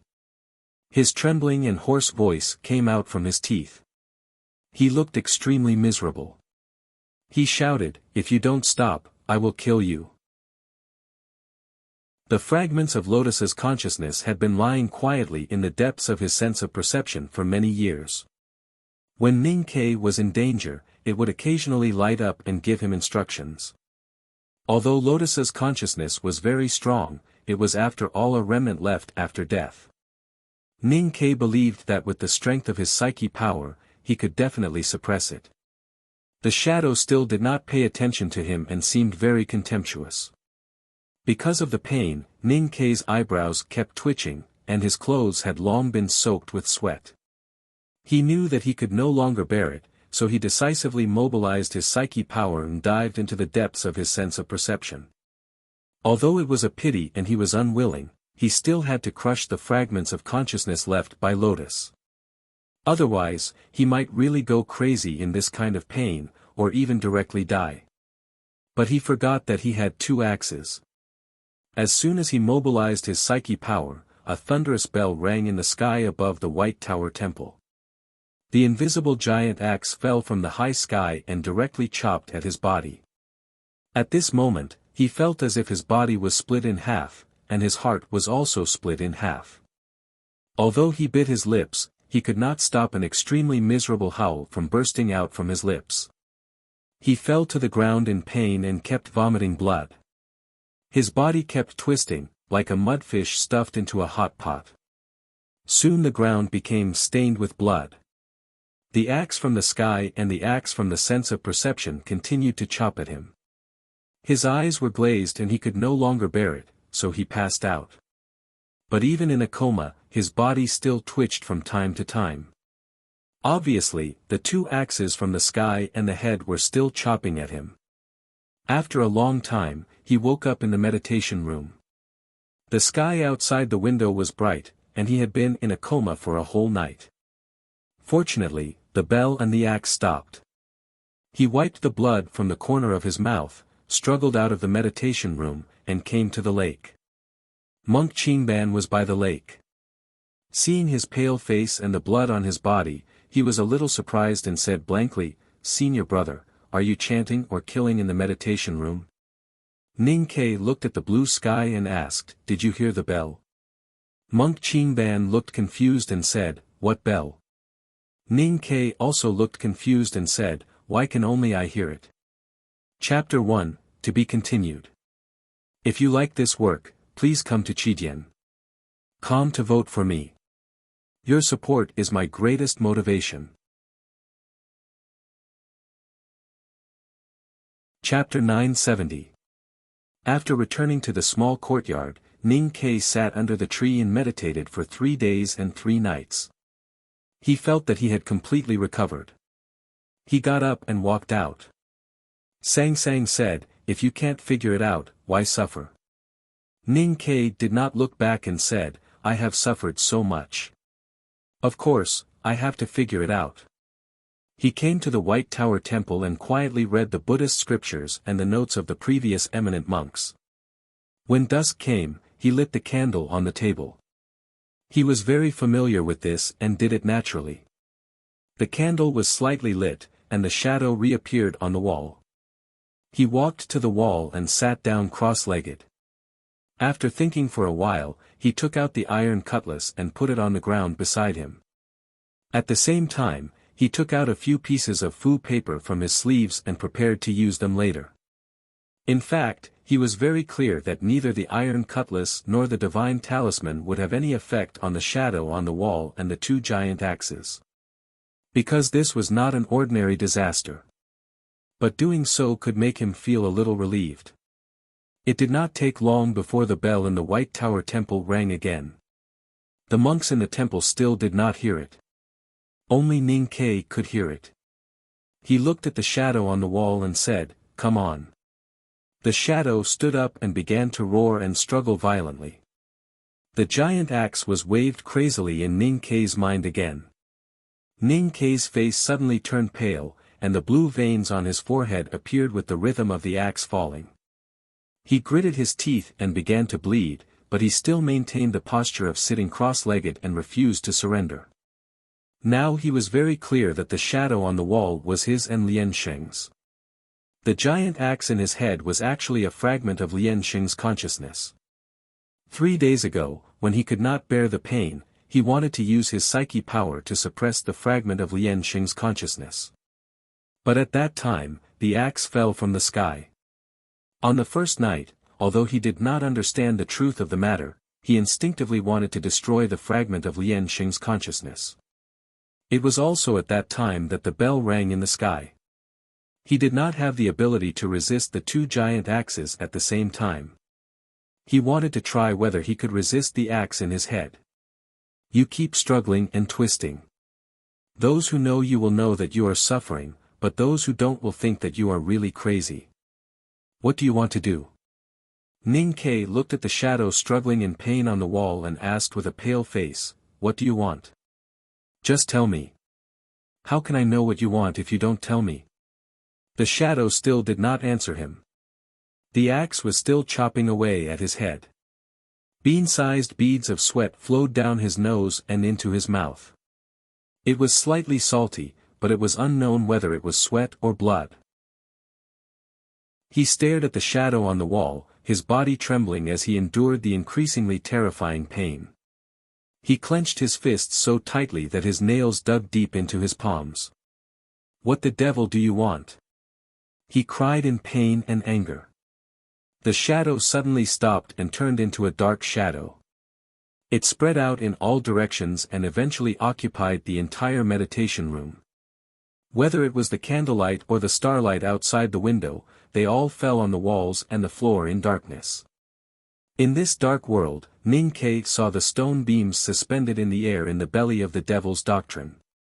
He saw the wordless tablet, the mountain of white bones, and the skinny old monk in the mountain. The old monk was a Buddha, but he was also a demon.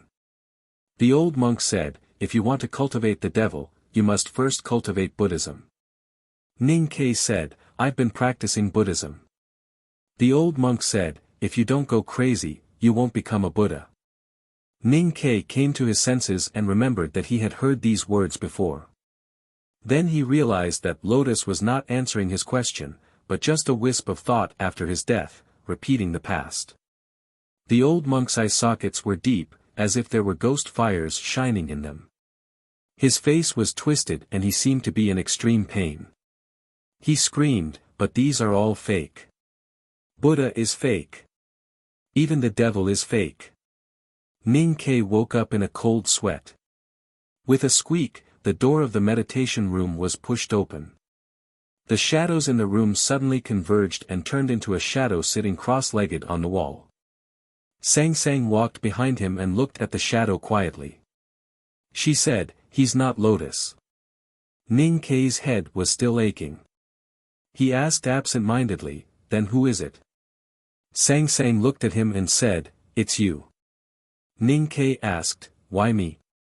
What about the bell from the sky?" Sang Sang said, I don't know." She was the omniscient Haotian, but she did not know the answer to these two questions. In the following days, Ning Ke still went to the White Tower Temple occasionally. He asked the shadow on the wall in pain and cursed angrily, but he still did not find the answer. The most painful thing for him was that if he did not go to the White Tower Temple, the axe in his head would not hit him. But no matter where he was, the bell in the sky was still ringing. The invisible giant axe kept hitting his body and mind, as if it would not stop until it cut him into two pieces. No one could hear the bell falling from the sky, just like no one could hear the bell in the White Tower Temple at night. No one could see the giant axe falling from the sky, not even Sang Sang. Sometimes Ning Ke even thought that these were all illusions. But the incomparably clear pain kept reminding him that the axe really existed and that someone was really hitting him. What kind of pain was it to have the giant axe slashing at his body all the time? He couldn't bear it at all. His body became weaker and weaker, and his spirit became more and more scattered. Sometimes, he really couldn't bear it and rushed into the courtyard to curse at the sky, but he found that it was meaningless. Sang Sang spent all her time taking care of him. She wiped the sweat from his forehead, drove away the shadows of nightmares and summer flies, held his hand, and occasionally looked at the sky. 3 years passed. Ning Ke had been hit by the axe for 3 whole years. Time seemed so long and unbearable in the pain. He even thought of killing himself, but he could not bear to leave Sang Sang. One day in late autumn, Ning Ke got up from his bed and walked to the table. He reached out his trembling fingers and picked up the teacup to take a sip of tea. He used a lot of strength to keep the teacup from falling. Genuine pain would cause one's body to react instinctively. Endless pain was a great torment to one's spirit, and it was also a great harm to one's body. He pushed the door and walked out of the room. Looking at Sang Sang, who was preparing lunch in the kitchen, he said, "I have no appetite. Just eat something." Sang Sang stood up and looked at him quietly. Suddenly, she smiled. Ning Ke thought that there was something on his face. He reached out and touched it, only to find that he had lost a lot of weight. Suddenly, his expression changed slightly. He remembered that he had not felt pain for a long time. He looked up at the clear autumn sky and murmured, "Don't you want to chop anymore?" Sang Sang said, "Do you want to go out for a walk?" In the past 3 years, Ning Ke rarely left the hospital for a walk. He did not want to hold Sang Sang's hand and suddenly fall to the ground with a pale face when they walked to the weeping willow by the river. That would be very embarrassing. But, since the axe in the sky was not chopping anymore, maybe they could go out for a walk. But why did he feel a little disappointed that the axe was not chopping anymore? "Okay," he said with a smile. But because of the constant pain, he had not smiled for a long time, so his smile seemed a little stiff. Sang Sang dried her hands on the apron and asked, "Where to?" Ning Ke thought for a while and said, "Let's go to the White Tower Temple." Walking into the meditation room, Ning Ke closed the door and sat in front of the wall. Sang Sang was outside the meditation room, quietly looking at the sky. The candle had been lit, and the shadow on the wall gradually appeared. Long time no see. Ning Ke looked at the shadow and said, I don't know whether you are Lotus or me. But I think you won't hurt me. So what do you want to tell me? Just like in the past 3 years, the shadow still did not speak. Ning Ke said, no matter what is going on, I don't want to endure it anymore. While the axe in the sky has not fallen and I am still sober, I want to ask you for the last time. The shadow slowly stood up and looked up. If you still refuse to give me an answer, then, maybe I have to die. Ning Ke smiled bitterly and said, I really can't stand it anymore. The shadow suddenly looked at him. The shadow had no eyes, but Ning Ke knew that he was looking at him. Ning Ke stared at him and said, if I die, you will die too. The shadow suddenly bent down and kept trembling. It seemed that he was laughing so hard that he could not stop his tears. Ning Ke was about to say something when the shadow suddenly straightened up and hit his head with his palm. The bell of the White Tower Temple rang again. The giant axe in Ning Ke's head fiercely chopped at his head. This was the heaviest blow in the past 3 years. Almost at the same time, an extremely violent sound rang in the sky. An invisible and extremely sharp giant blade came from the sky and fell on Ning Ke's body in the blink of an eye. The 2 axes met on Ning Ke's head, separated only by the top of his skull. There was a loud buzzing sound. Ning Ke felt that his body and heart were really split into 2 halves. The severe pain made his pupils shrink and the root of his tongue numb. He could not even bite his tongue to commit suicide. The next moment, the pain slowly disappeared like the ebbing tide. He felt as if his head had been split open. His eyes were in the gap, and he could see things. He looked at the wall and the sky at the same time. He felt that his body was completely transparent.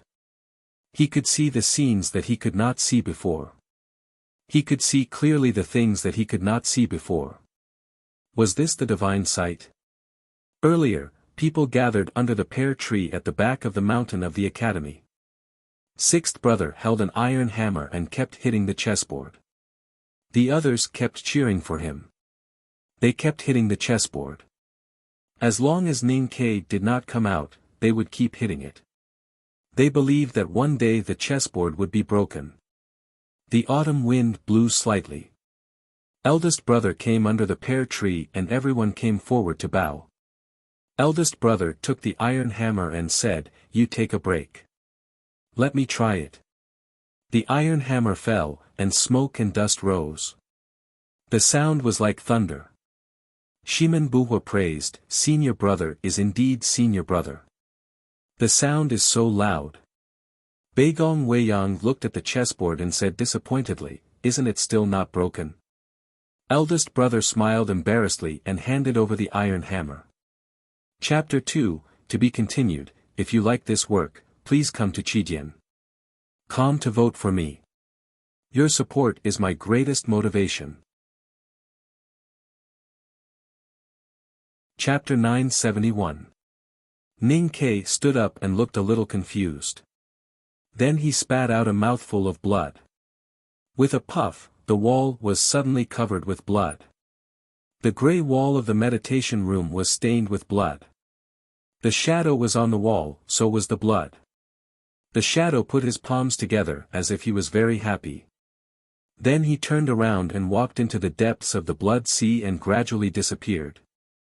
Ning Ke looked at this scene and suddenly felt very sad. It seemed that he would never see the shadow again. The shadow disappeared and the gray wall gradually disappeared. It turned out that the wall was fake.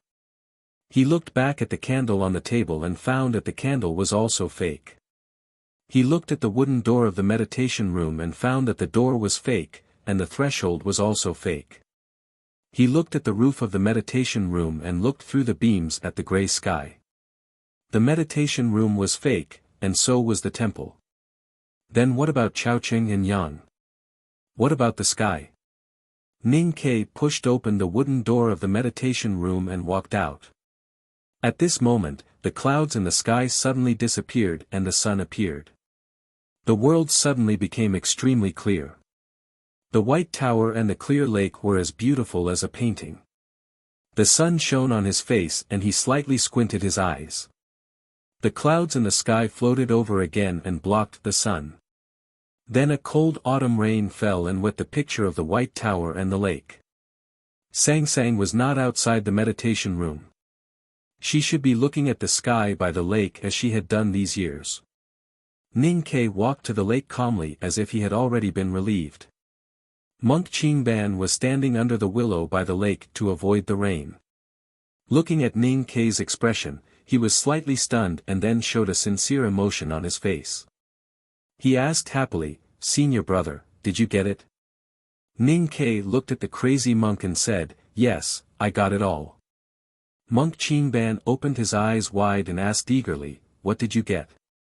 Ning Ke said, "Everything is fake." Monk Qingban was confused and repeated it subconsciously, "What is fake?"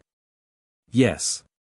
Ning Ke stood by the lake and looked at the white tower that was constantly being washed by the autumn rain. He said, "This tower is fake, and the rain falling on it is also fake. This lake is also fake." He pointed at the lake in front of him and then continued, "The temple is fake, the city is fake, the country is fake, and the people are also fake. The blue pass in the snow is fake, and the 72 temples in the misty rain are also fake." Monk Qingban scratched his ears and cheeks anxiously. He didn't understand what Ning Ke was talking about. He suddenly thought of something and took out a steamed bun from his robe. "I am real," Monk Qingban said innocently. He took a bite of the steamed bun and chewed it hard. Then he said vaguely, "I'm eating the steamed bun, so the steamed bun must be real." Ning Ke looked at him with pity in his eyes, but he did not say anything. Monk Qingban pointed at the lake in front of him and the white tower on the other side of the lake with the steamed bun in his hand. He cried aggrievedly, "These are all here, and I can see them all. You are so unreasonable."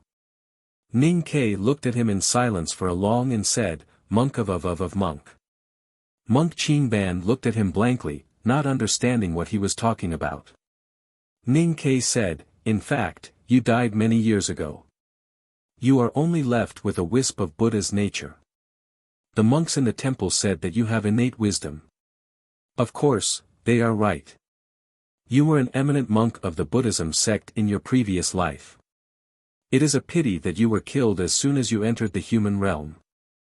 Otherwise, you might have become the Vedanta of Xiankong Temple." Monk Qingban was confused and asked, "I was killed. Who would kill me?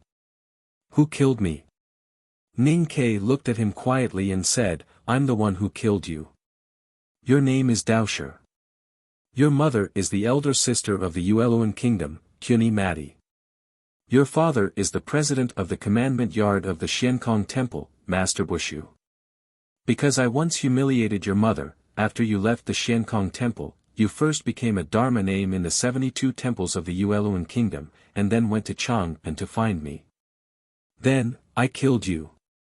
Later, in order to avenge you, your father, Master Bushu, wanted to suppress the daughter of Yama and kill me at the same time.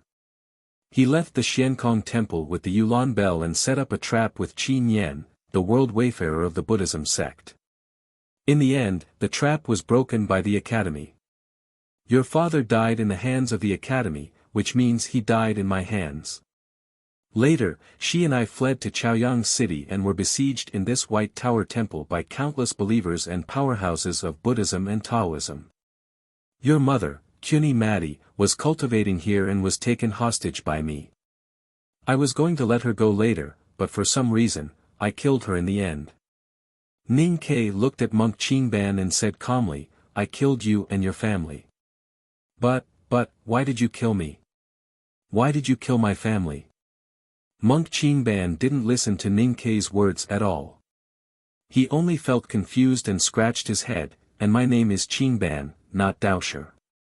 Are you mistaken?" Ning Ke said, "Qingban is the stone used to pave the road. Senior brother, You must be joking. Monk Qingban said with a silly smile, I'm called Qingban because when the abbot played mahjong all night, they finally heard a clear board. But when they heard me crying on the stone steps, their hands trembled and they threw away the second round of mahjong. That's why I'm called Qingban. Ning Ke didn't say anything more. Since he didn't believe it, why should he believe it? Monk Qingban didn't give up. He followed Ning Ke and kept asking, how can you prove it? Sang Sang had been sitting by the lake and looking at the sky, so she heard their conversation clearly. She looked back at Ning Ke with a slightly confused expression. Ning Ke didn't need to prove anything to Monk Qingban, but he had to prove it to her. Only by making her believe it could she really wake up and they could leave here. Which direction is Changpan? He asked. Sang Sang sat by the lake and pointed to somewhere in the east. He untied the arrow box and assembled the iron bow in a very short time. Then he drew the bow and put an arrow in the distance. When the bowstring was like a full moon, he suddenly released it. A round white turbulence appeared at the end of the arrow, and the dark iron arrow disappeared on the lake. No one knew where it went. There was no response for a long time. See, I told you it was fake. Ning Ke said. Sang Sang asked, why? Ning Ke said, if Changpan is there, the academy will definitely know it if the iron arrow is shot there. Sang Sang thought for a moment and said, then.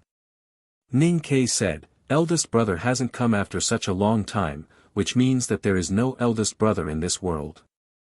So this world is naturally fake. Sang Sang was a little confused and asked, will Li Man come? Ning Ke said, yes. He came back then, and he will come back now. Sang Sang didn't say anything. Ning Ke pointed to the lake and the white tower in front of her and said, many years ago, before we entered the chessboard, the white tower and the lake were in Xiankong Temple. Why are they here? Sang Sang said, we left Xiankong Temple, so the white tower and the lake can naturally come back. Ning Ke's arrow and words still couldn't convince her. She hadn't woken up yet, or in other words, she didn't want to wake up. She just quietly looked at the sky reflected by the lake. Actually, I don't want to wake up either. Especially at the moment when I woke up, I was very uneasy and even scared. My body and mind were cold, and my divine sense was agitated. I even vomited a lot of blood. Ning Ke walked to her side and sat down. He gently held her hand and looked at the gray sky. He said, although this world is illusory, these years, especially the first few years, were really happy. Those days were really good. I really don't want to leave and don't want to leave. Sang Sang leaned on his shoulder and looked confused. Ning Ke gently touched the small white flower on her hair and said, you think the sky is beautiful? Sang Sang gently nodded. Ning Ke said, you think the sky is very familiar and intimate, so you want to see it? Sang Sang looked at the gray and high sky. She obviously knew the answer, but she didn't dare to say it. Ning Ke hesitated a little and said, you were born in the sky, and you grew up there. It is your home, so you feel familiar and intimate with it. You always want to go back. After hearing this, the confusion in Sang Sang's eyes gradually faded and became calm. Just like the lake in front of her that was disturbed by the autumn rain, it gradually calmed down, and the reflected sky became clear.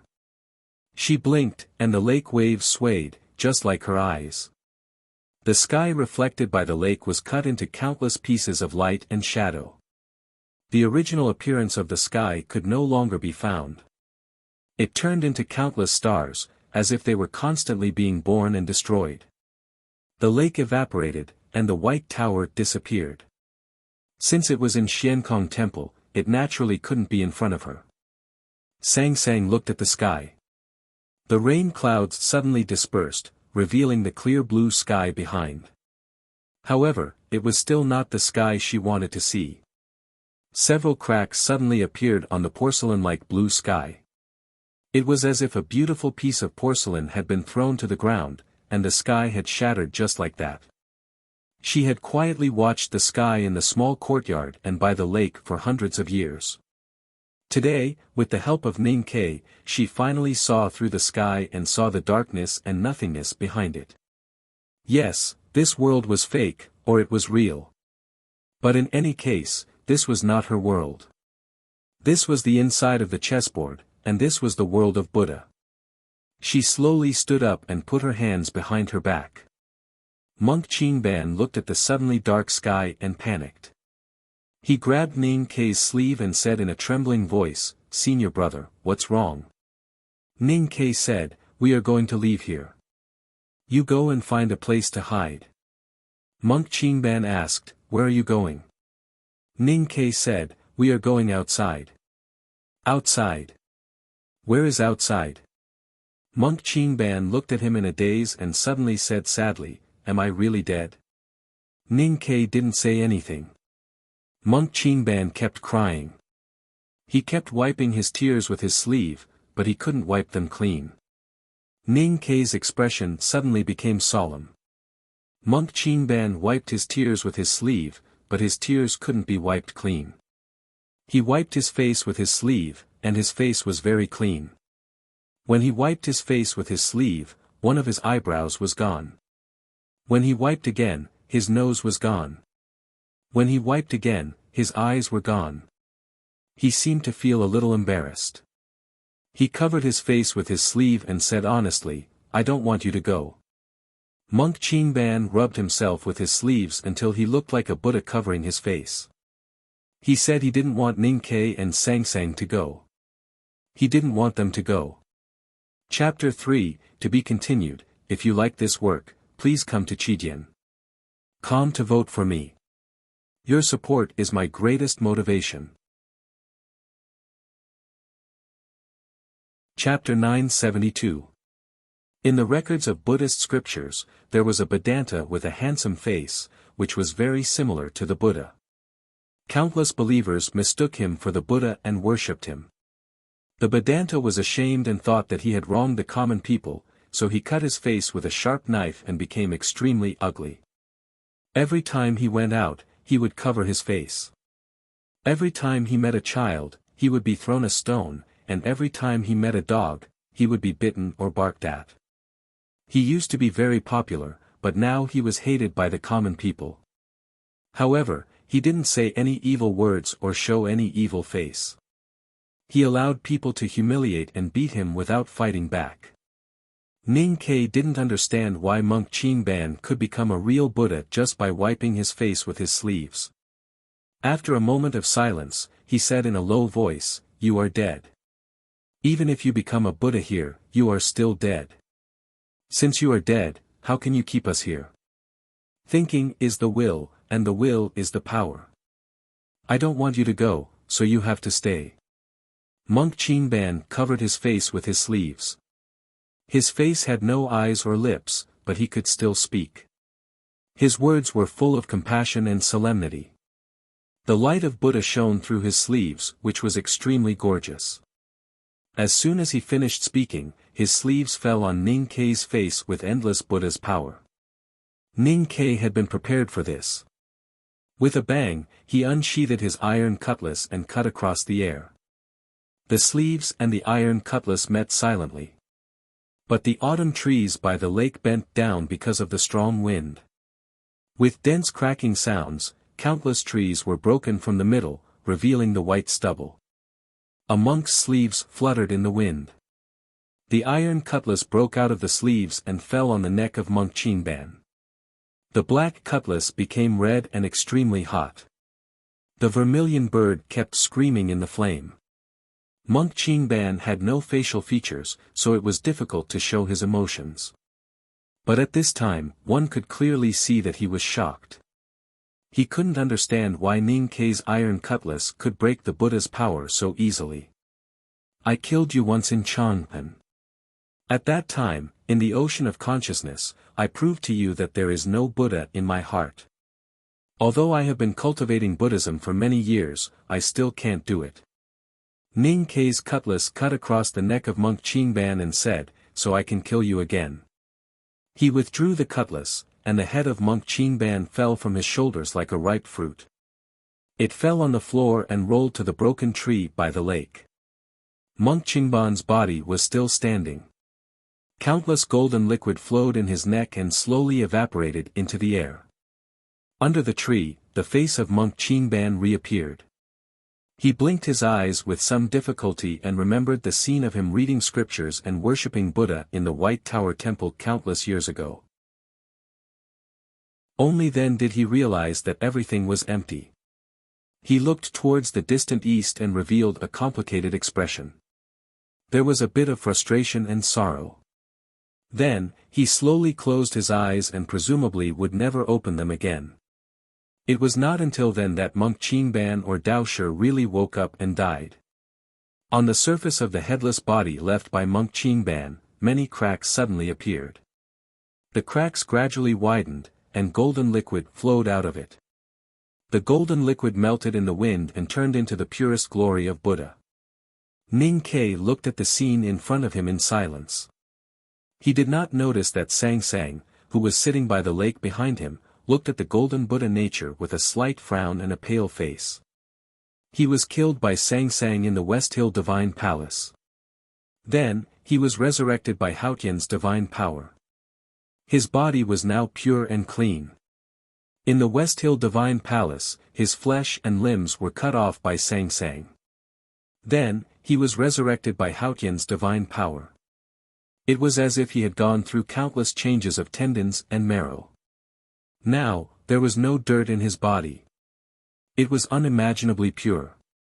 In the cliff cave of Xiankong Temple, he completed the homework assigned by Master Lotus. If he wanted to cultivate diabolism, he had to cultivate Buddhism first. Both Buddhism and diabolism originated from avoiding the sun. But there were some similarities between them. Once they were connected, he would be very powerful. According to Lotus, he could reach the divine state if he mastered diabolism. Now, he had mastered both Buddhism and diabolism. Coupled with the teachings of the headmaster of academy, his great spirit had reached the peak of knowing destiny state. He could even see the threshold. Now, he could kill people with his Zen and his cutlass. Not to mention Monk Qingban, a fake Buddha, he could even kill powerful elders of Commandment Hall of Xiankong Temple with his cutlass. Sang Sang said softly by the lake, "So that's how it is." She had seen through everything in the world. Chaoyang's city was fake, the White Tower Temple was fake, the lonely tree and the black crow in the courtyard were fake, so were the vegetables in the market and the pickle jars in the kitchen. If they were all fake, then who was real? This was the world inside the chessboard. On the cliff plateau of Xiankong Temple, she took Ning Kei into the chessboard to find Buddha. But they were delayed for 1,000 years, just like when she entered the chessboard in Lank Temple. She didn't know she was a guest in the dream. When she was on that mountain, she saw the truth and also saw the fabrication. She experienced endless loneliness. There was no one to accompany her, and there was no one to talk to. Compared with that year, she was not so lonely this time because there was one more person beside her. But she knew that without that person, Buddha could not have trapped her for so many years. She stood up and looked at Ning Kei quietly. She said, "A green pear came into my dream. How many years we have wasted here is how many years you have wasted for me." Ning Kei ignored her. He was just thinking about how many years they had lived in this chessboard world. The more he thought about it, the more uneasy he felt. It was so long that even the pictures of the first years were blurred. Master Qishan said that if you enter the chessboard from the front, a year is a moment, and if you enter the chessboard from the back, a year is a moment. Which side did we enter from? How many years have passed outside? Sang Sang was about to get angry. But after listening to Ning Kei's question, she found that he did not care about her anger at all. After a moment of silence, she said, "Since I came in, how can Buddha be so free?" Ning Kei asked, "Can you roughly calculate it?" Sang Sang thought for a moment and said, at most a few years. Ning Ke could not understand the concept of time flow even though he had reached the peak of knowing destiny state. But it was not too difficult for Haotian. It was very dangerous. Sang Sang looked at the far east and said, I was almost lost in time. Fortunately, I still woke up. Ning Ke looked at the sky and thought about the sound of the axe. He was a little confused. Now he naturally understood that it was very dangerous to cultivate Buddhism in the White Tower Temple. He gradually became obsessed with Buddhism. If it were other cultivators, no matter how high their state was, it would be difficult for them to wake up from that peaceful and joyful world. If they could not wake up, they could not see through the chessboard world and could not return to the real world. Fortunately, he had the remaining fragments of Lotus consciousness in his sense of perception. Lotus was an eminent monk and also a blood sea mad devil. He was obsessed with Buddhism and hated Buddhism. Only such a magical existence could maintain a clear mind in the boundless Dharma of Buddhism. He used the fragments of his consciousness to form a sharp axe to hack at Meng Qi's head, trying to wake him up with pain.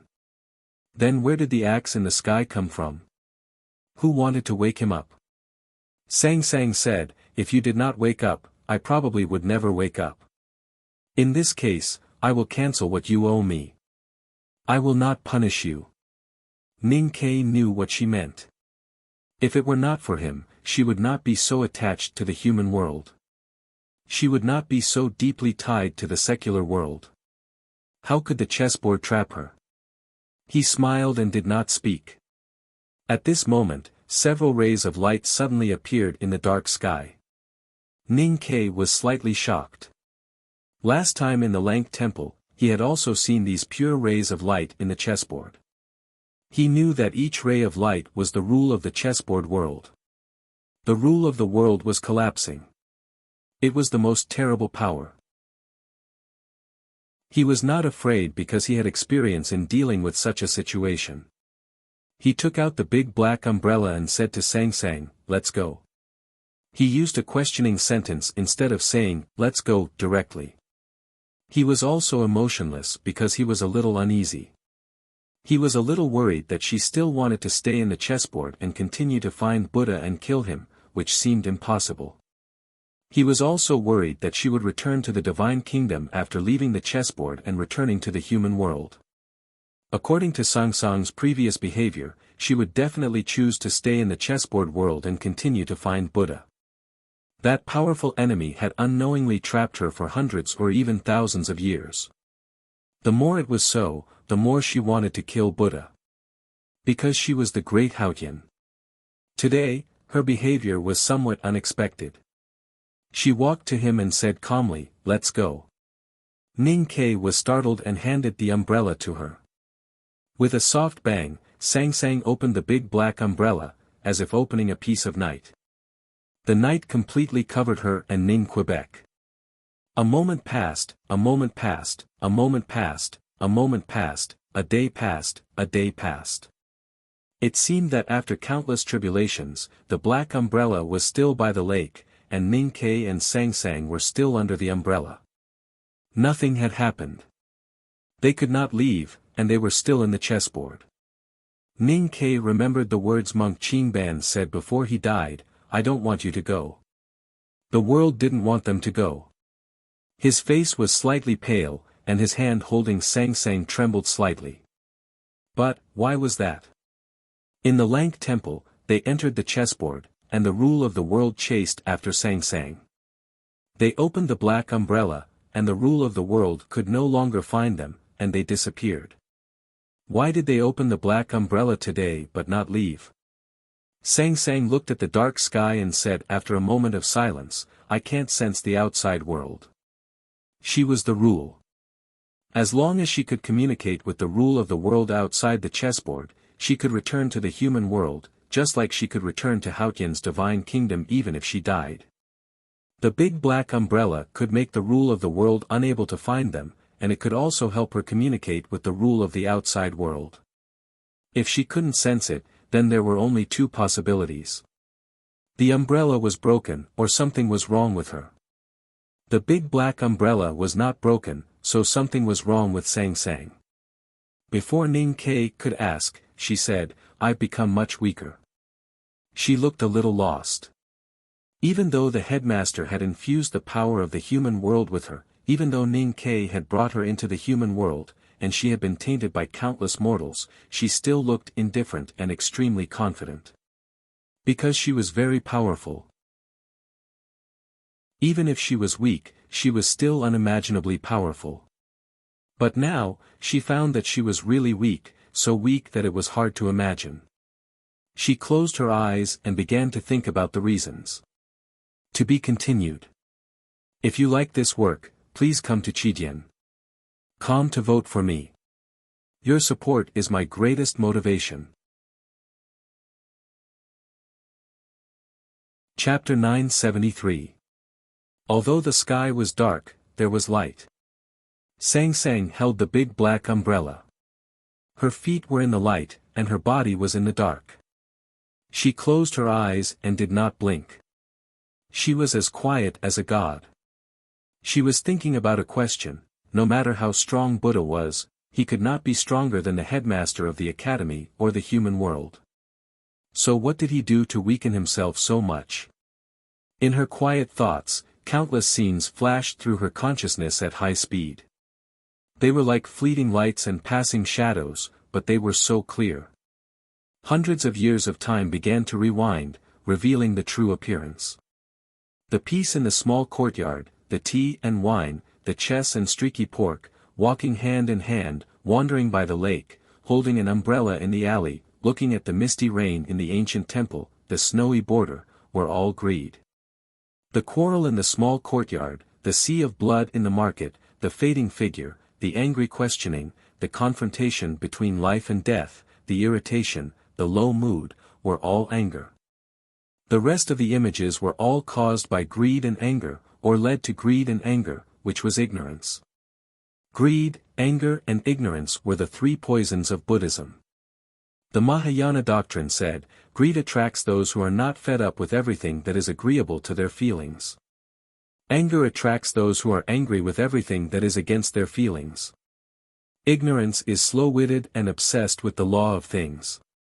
It is also called ignorance. The wisdom doctrine said, those who benefit from me will be greedy, and those who go against me will be angry. This knot is not born from wisdom, but from madness. So it is called ignorance. The three poisons are the root of all troubles. The Nirvana scripture said, there are no poisons more poisonous than the three poisons. Sang Sang was poisoned by greed, anger and ignorance. Only this kind of poison could make her unable to avoid it. Last time in the Lank Temple, Buddha wanted to destroy her, but she was not awake at that time. What Buddha wanted to destroy was the imprint in her body. Now that she was awake, Buddha wanted to destroy her. To destroy something, one must first weaken it. How to make Haotian weak? The method that the headmaster of the academy and Buddha came up with was actually the same, but the method used was a little different. Turning a god into a human. The headmaster of the academy used the will of the human world and tried to change or reform her. Buddha used the poison of the human world and wanted to sink her into depravity. Sang Sang and Ning Kai were each other's natal souls. Ning Kai could know what she was thinking and what she was thinking. His face turned paler and he held her hand tightly. After spending so many years in the Buddha's chessboard world, she had been deeply poisoned. Unknowingly, she had become extremely weak, so weak that she could not leave.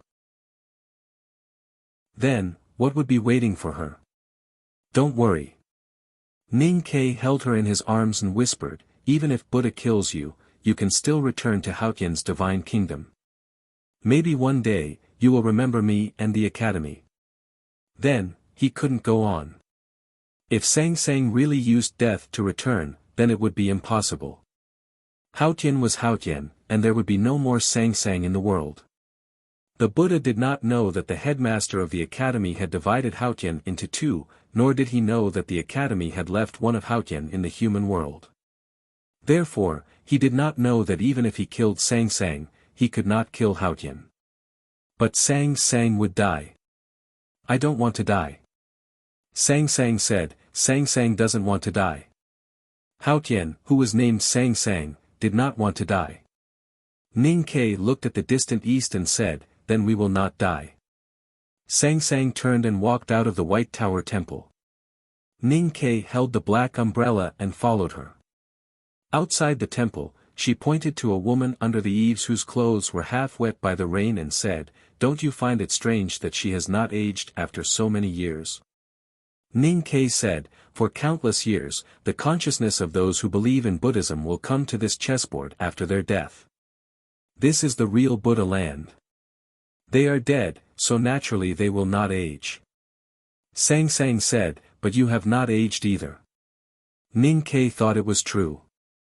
At least hundreds of years had passed, but he had not aged or died. Sang Sang looked at the light that represented the rules in the dark sky. After a moment of observation, she said, the rules of this world have not collapsed, so why is there no death? Ning Ke could not explain this. Sang Sang said, do you know what nirvana is? Ning Ke said, the highest state of Buddhism is nirvana. Sang Sang said, nirvana is a state. What state? Tranquil nirvana, unaware of life and death, cool and quiet, no annoyance, and eternal silence. It is neither born nor destroyed, neither dirty nor clean, neither increasing nor decreasing, far away from one thing, life and death, and eternal. Sang Sang said, this is nirvana, which is to become Buddha. Ning Ke remembered that Sang Sang once mentioned the cat with the surname Shui in front of the stone statue of Buddha on Hua Mountain. He said, if nirvana means this, no wonder even you can't predict whether Buddha is dead or alive. Sang Sang said, the people here are the same. Ning Ke frowned and said, you mean the people here are neither dead nor alive, so they are not dead? Sang Sang said, not neither dead nor alive, but dead and alive at the same time. Ning Ke thought for a moment and said, you are right. No one knows whether they are dead or alive before observation. They are in the superposition of the two states. No one knew whether Buddha was dead or alive, not even Hao Tian and the headmaster of the academy. It was because Buddha entered this state after nirvana that there was no answer before seeing him. Sang Sang said, so there is neither life nor death here. Ning Ke said, but we have lived here for hundreds of years, and we have observed them for a long time. Sang Sang said, they are just appendages of the chessboard. Ning Ke said, you mean these people in the chessboard are all extensions of Buddha's nirvana state? The autumn rain had stopped, and the outside of the White Tower Temple gradually became lively. Pedestrians were picking up goods at the stalls, and mothers were chasing their playful children. No one noticed that the sky had become extremely dark. Sang Sang said, you can understand it this way. So they don't even know that they are dead. They just walk with time and don't think about anything else. Ning Ke said with mixed emotions, is this the nirvana that Buddha mentioned? She said, you said that this is the Buddha land. Yes, this is the real nirvana.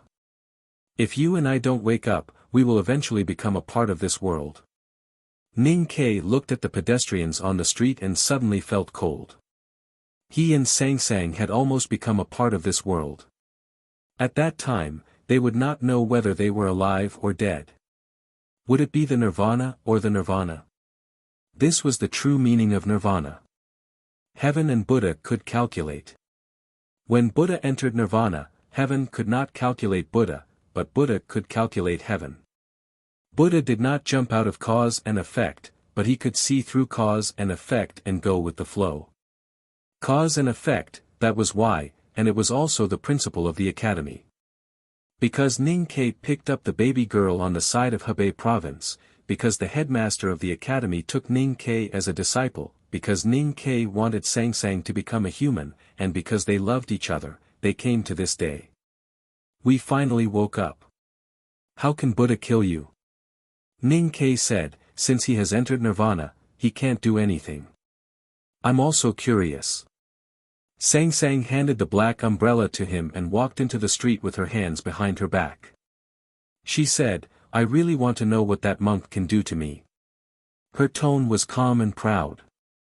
Holding the black umbrella, Ning Ke did not dare to leave her. Looking at the light in the sky and her pale cheeks, he sighed and said, "You are so sick. Can you stop blowing?" Waking up didn't mean that she could leave. The three poisons of greed, aversion, and obsession made Sang Sang very weak. She could not solve this situation easily, so what would happen next would be very troublesome. Walking through the crowded streets, Ning Ke suddenly stopped and looked to somewhere in the far east. Monk Qingban also looked there before he died, but there was nothing there. Back in the small courtyard, Ning Ke made a sumptuous dinner. The most appetizing dish was the bowl of green and red pickled peppers and tender ginger. Of course, he did not forget Song Song's favorite cabbage head in vinegar. The big black umbrella was propped on the table, and the dishes were placed beside the umbrella handle. He and Sang Sang sat under the umbrella and lowered their heads to eat. The scene was a little weird and also a little funny. Sang Sang fiddled with the rice mixed with the broth in the bowl with chopsticks and looked at the dishes on the table covered by the umbrella shadow. She said, "You know it's fake, but why do you still eat so happily?" Ning Ke was burying his head in the food. The pickled peppers made him sweat and he was very happy. Hearing this, he picked up a towel to wipe his mouth and said, "I feel it's real, so I eat happily." Sang Sang looked at the big black umbrella above and frowned slightly. She said, "I don't know why I have to hold an umbrella to eat. I'm not happy." Hao Tian, who was omnipotent, was forced to eat with an umbrella by the light that represented rules in the dark sky. It was indeed a little sad. Don't be dissatisfied. You have to thank the umbrella for being here all the time, and you have to thank me for mending it. Ning Ke pointed to the big black umbrella and said with a smile, "It will be new for 3 years, old for 3 years, and mending for another 3 years. This black umbrella will definitely become our family heirloom in the future." With the big black umbrella around, they did not have to worry about being discovered by the light that represented rules. But how could they leave? After dinner, they began to think about this problem.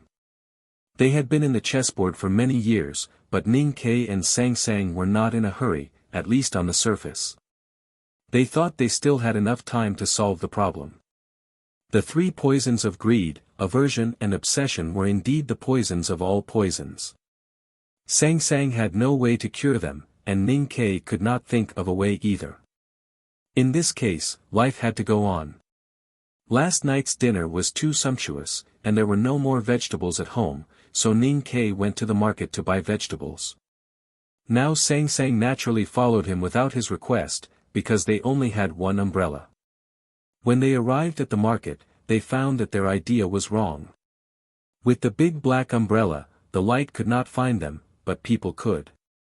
Standing in front of the dewy green vegetable stall, Ning Ke was chatting with the familiar middle-aged woman, paving the way for the subsequent bargaining. The woman thought he was very cute, so she smiled. Her smile was very beautiful, dignified and compassionate, and there was a red mole between her eyebrows. Ning Ke was also smiling at the beginning, and then his smile gradually disappeared. He looked at the woman and asked seriously, "What kind of Buddha are you?" Chapter 1, the task will definitely be completed before going to bed. To be continued.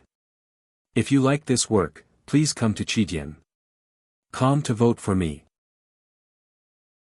Your support is my greatest motivation. Chapter 974. The auntie did not speak but just looked at him with a smile. She held a yam in her left hand and a handful of celery in her right hand. Both were vegetables and medicine. Ning Ke suddenly laughed and said, "Are you the legendary medicine Buddha?" The auntie smiled and said, "Yes." Ning Ke thought for a while and said, "The medicine Buddha can cure diseases. My wife is seriously ill. She should be poisoned. I wonder if you can take a look and write a prescription for her." The auntie looked at Sang Sang and said with pity, "The poison is incurable. It's better to go back." Ning Ke pointed to the sky and said, "What if I don't go back?" The auntie said, "Death is liberation." "That makes sense," Ning Ke said with a smile. Then he pulled out his iron cutlass and chopped at the auntie behind the vegetable stall. The vegetable stall was full of green vegetables with dew on the leaves, which looked very fresh. Ning Ke's iron cutlass should have easily chopped the vegetable stall into 2 halves, chopped the leaves into countless pieces, and chopped the dew into moist foam. But he didn't. Because the vegetable stall turned into a field. The green vegetables on the stall turned into lush plants. The yam in the auntie's left hand turned into a fruit branch, and the celery in her right hand turned into a Buddha bowl. The auntie turned into the real medicine Buddha. Her hair was black and plump, and her ears fell on her shoulders. She looked solemn, and countless halos and auspicious clouds surrounded her. In front of the medicine Buddha, there were thousands of colorful banners fluttering. It was these banners that blocked Ning Ke's cutlass. Ning Ke looked at the Buddha statue that was so close to him but seemed so far away. He said in shock, "It's true." The medicine Buddha smiled slightly. The red mole between her eyebrows shone brightly, illuminating the vast field around her. The colorful banners fluttered faster and faster, and the plants in the field grew taller and taller. Ning Ke and Sang Sang stood in the field. Their legs were instantly entangled by the green vines and could no longer leave. The medicine Buddha chanted the name of Buddha and slowly tilted the alms bowl in her hand. The black liquid in the alms bowl dripped onto the ground and turned into a river, rushing toward Ning Ke and Su Li. Medicine was used to cure and save people, but it could also be used to kill people. Sometimes, good medicine could become the most powerful poison. Ning Ke only felt a stuffiness in his chest when he smelled the strange fragrance in the medicine river, followed by a sharp pain. He covered his chest and coughed, as if he was going to cough out his internal organs. Sang Sang stood beside him and looked at the medicine Buddha in the distance. She frowned slightly and said, "How ridiculous." After saying this, she blinked her eyes, and the field was shattered. The lush plants were turned into pieces, and the fragrant medicine river was shaken out of the river and spread in all directions. The vegetable stall was still the same vegetable stall. Ning Ke waved the iron cutlass, and with a shrill sound of friction, the blade slashed across the ant's body, leaving a neat cut, from which a faint golden light shone. The auntie smiled at the two of them. With a cracking sound, her body was divided into 2 halves and scattered on the ground. The smooth cut was enshrouded in golden light, as if there were countless melted gold flowing. The gold melted in the wind and dispersed into golden mist, gradually drifting around the vegetable market. Some of the golden mist floated in front of Sang Sang. She frowned slightly, and her face became paler, as if she was in pain. They couldn't buy vegetables after killing all the vegetable sellers. Ning Ke returned to the small courtyard with a heavy heart, especially when he thought of the last scene, which made him feel even more uneasy. Whether it was the real medicine Buddha or the fake one, in front of him and Sang Sang, they didn't have much resistance, just like Monk Qingban turned into the masked Buddha. But the Buddha's aura after their death seemed to hurt Sang Sang. What if they met these Buddhas again in the future? They had to leave this world as soon as possible. "We have to find a way to detoxify the poison in your body," he looked at Sang Sang and said. Sang Sang's face was a little pale, and she said, "What if I can't detoxify it?" Ning Ke didn't want her to worry, so he said with a smile, "You won't die even if I can't detoxify it. Life has to go on." Sang Sang looked at his eyes quietly and said, "Life is poison." Ning Ke understood, but he didn't know how to answer. After a moment of silence, he said, "Let's go." This time he didn't ask questions, because he didn't mean to leave the chessboard world, but to leave the small courtyard or Chaoyang city. He was going to cure Sang Sang and detoxify her. Just like many years ago. They had lived in the small courtyard for many years, so they naturally had many memories and many household necessities. But Ning Ke's luggage was very simple. In addition to weapons and food, there was only a jar of pickles. Sang Sang asked, "Where are we going?" Ning Ke subconsciously looked to the far east again, but he was a little scared. He said, "To the south." Sang Sang's pale cheeks suddenly turned red, and she said, "Are you going to see her?" Ning Ke was stunned and then understood what she was talking about. He said with a smile, "There is no great river kingdom in the south of this world." Sang Sang said, "But you are used to going to the south." Ning Ke was confused and asked, "So?" Sang Sang said, "You just want to see her in your heart." Ning Ke was a little angry and said, "Why are you still talking about this at this time?" Sang Sang was silent and found that there was indeed something wrong with her. It wasn't that there was something wrong with her attitude towards him. She was Haotian, and he was a mortal. Even if they were husband and wife, she had her reasons to treat him. The problem was that her state of mind was a little unstable. This was anger, and there was also greed. The poison in her body was getting worse. Ning Ke understood something and held her in his arms, saying, "I will definitely cure you." After tying the heavy luggage behind him, Ning Ke held the big black umbrella, left the small courtyard, and walked to the city gate. Sang Sang held his hand under the umbrella, looking a little weak. If they wanted to break the Buddha's chessboard, they needed to restore Sang Sang's strength, detoxify the poison in her body, find a way to detoxify, and find a way to leave. Monk Qingban didn't want them to go, the Medicine Buddha didn't want them to go, Chaoyang City didn't want them to go, and the world didn't want them to go. Naturally, they couldn't leave so easily. There was a shop at the corner of New Street, which specialized in selling lamp oil and lamps, and also sold candles. Ning Ke often bought lamp oil here and was familiar with the boss. But when he saw the boss today, his expression changed slightly. The boss was not in the shop, but on the street. The boss blocked their way. Ning Ke pulled out the iron cutlass and asked, "Who are you?" The boss wore a hat and looked amiable.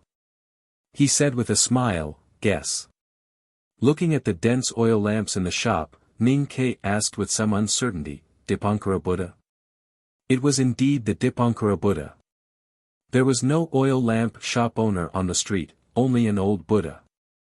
Outside the Buddha's body, everything was a bright lamp, emitting countless rays of light. Even the ant nests in the corners of the walls were clearly illuminated, and even the dark sky seemed to be lit up. The light began to burn, and the temperature on the street began to rise. A drop of sweat appeared on the tip of Sang Sang's nose. When she was still an ordinary person, she rarely sweated because of the congenital cold.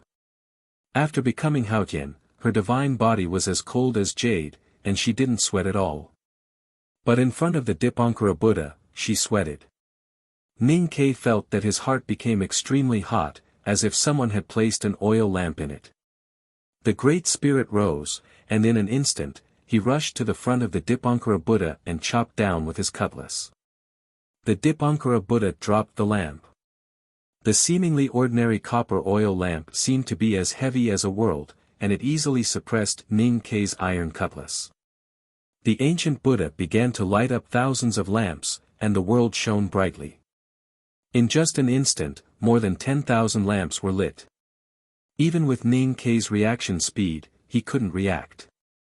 Just when the 16,000th lamp was lit, Sang Sang finally made a move. She stretched out her right index finger and gently pressed against the bottom of the copper oil lamp. The expression of the Dipankara Buddha changed slightly. Even the ancient Buddha couldn't compete with heaven. The copper oil lamp in the hands of the Dipankara Buddha could no longer be put down. Ning Ke shook his wrist, and the iron cutlass was placed in front of his forearm, sweeping across the neck of the Dipankara Buddha. The head of the Dipankara Buddha didn't fall, but there was a very clear cut on his neck. There was still no blood in the cut, only a very strong golden light, and then there was flowing gold slowly seeping out along the cut, wetting the robe of the ancient Buddha, and dripping to the ground. The gold-like liquid was the breath of the Buddha, which contained infinite Buddha's power and Buddha's will. It turned into a golden fog in the wind, and the light that was refracted was the Buddha's light. Ning Kei's expression changed slightly. He held Song Song's hand and ran to the other end of the street. He was so fast that he didn't have time to look back to see whether the Dipankara Buddha was dead or alive. He just ran desperately, and didn't stop until he ran to the end of the long street.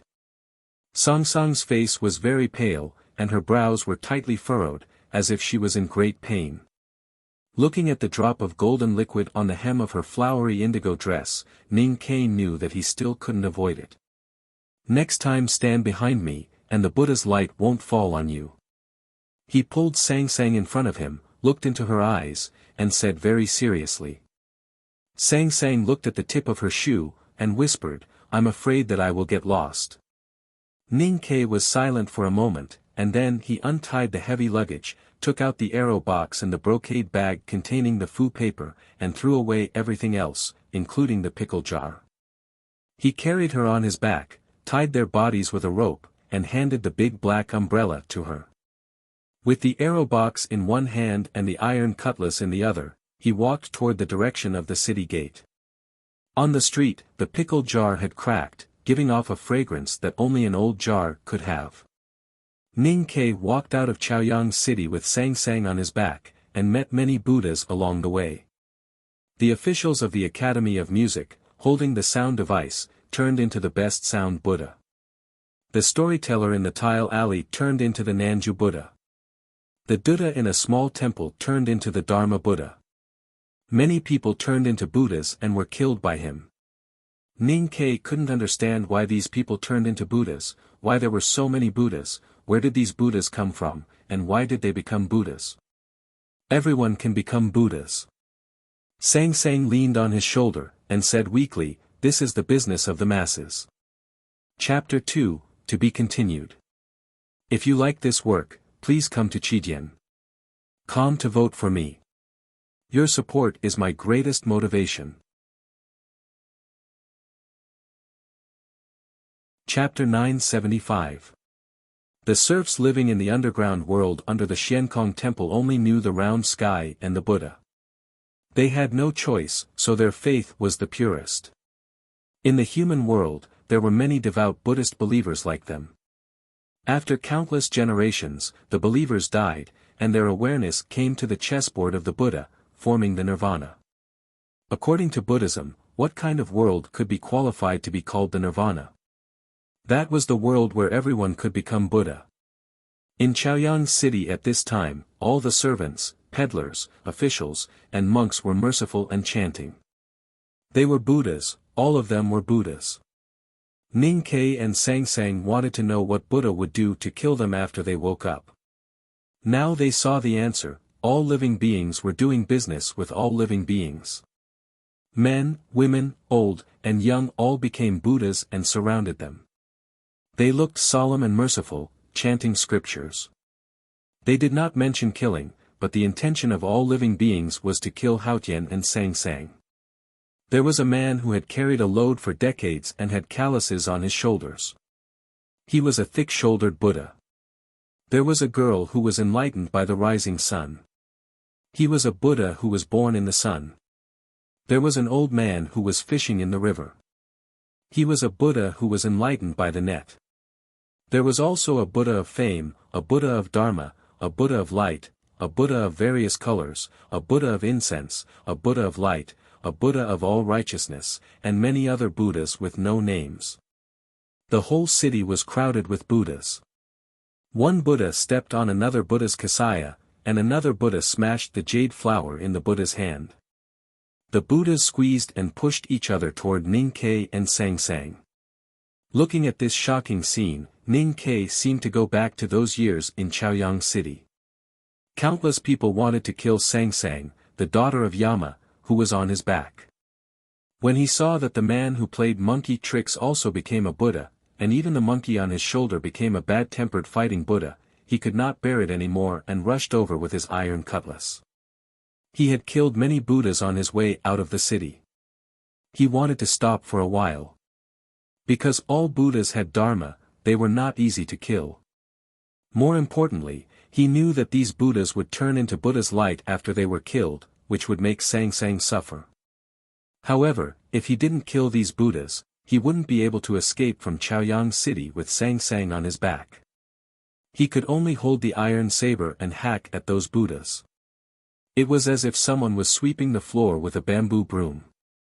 The black iron knife danced back and forth among the solemn-looking Buddhas.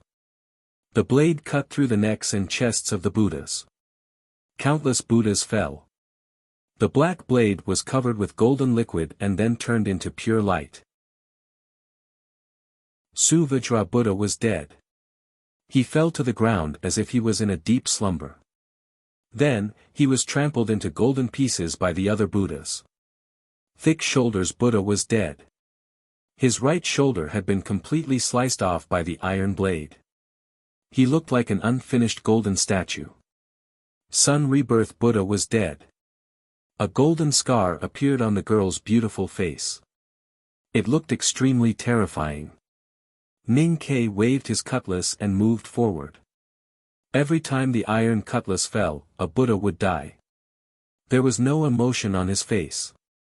No matter who was in front of him, whether it was an old man or a child, they were all cut in half. When the Buddhas were injured, they wouldn't bleed. Only golden liquid flowed out. However, the scene was still bloody. Ning Ke was extremely cold-blooded, even more cold-blooded than he was in Chaoyang City. On the night when the academy climbed the mountain, he had been so cold-blooded. No matter who stood in his way, whether they were old acquaintances or new acquaintances, relatives or friends, they were all killed by him. Because he knew they were all dead. These Buddhas were also dead. Since they were already dead, it was not a big deal to kill them again. Of course, Buddhas were Buddhas after all. Each of them had their own tools. Although Ning Ke had become very powerful and had the help of Sang Sang, it was still very difficult for him to kill them. To kill all the Buddhas, he had never thought about it. Ning Ke cut off the neck of the smiling Buddha. Looking at the smiling Buddha's head on the ground, Ning Ke felt a little tired. At this moment, a Buddha's power fell from the sky and attacked his back from the right. It was a shining golden brick thrown by the Buddha from afar. If Ning Ke didn't move, the golden brick with infinite Buddha's power would fall on Sang Sang. He could only dodge it hurriedly and let the brick hit the top of his right arm. There was a muffled sound. Ning Ke felt as if his soul was about to be slapped out of his body by the golden brick. He spat out a mouthful of dirty blood. Sang Sang was also affected and spat out a mouthful of blood, which wet his collar.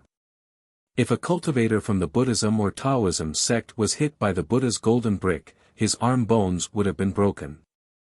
Fortunately, he had mastered the Great Spirit and his body was as hard as Vajra. He only felt pain. With a clang, he sheathed the iron cutlass and took the iron bow from his shoulder. He pulled the bowstring to a full moon and shot at the Buddha in the distance. There was no arrow on the bowstring. It was just an empty shot. However, in the next moment, an extremely deep crack appeared on the chest of the Sumru Buddha. Golden liquid continuously flowed out of the crack. The shape was extremely similar to a bow. Ning Ke killed the Buddha with the bowstring. Finally reaching the city gate, he was still surrounded by Buddhas. Those Buddhas shed a lot of blood and turned into countless lights, which clearly illuminated the shabby city gate of Chaoyang City. In the Buddha's light, Sang Sang's face became paler and paler. The Buddha's method was to kill the heaven with the Buddha's light, which was what she was most afraid of. Ning Ke clearly felt her pain. His heart trembled and even began to hurt, but he ignored it and did not comfort her. He continued to rush toward the field outside the city gate.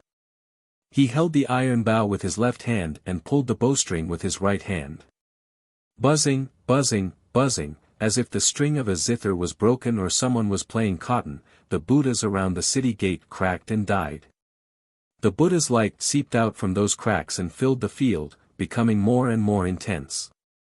Sang Sang frowned more and more, and spat out more and more blood. Sang Sang woke up with a start and looked at the dark bottom of the cave silently. Her eyes were a little dim, and no one knew what she was thinking. Ning Ke held her in his arms and asked, "What's wrong?"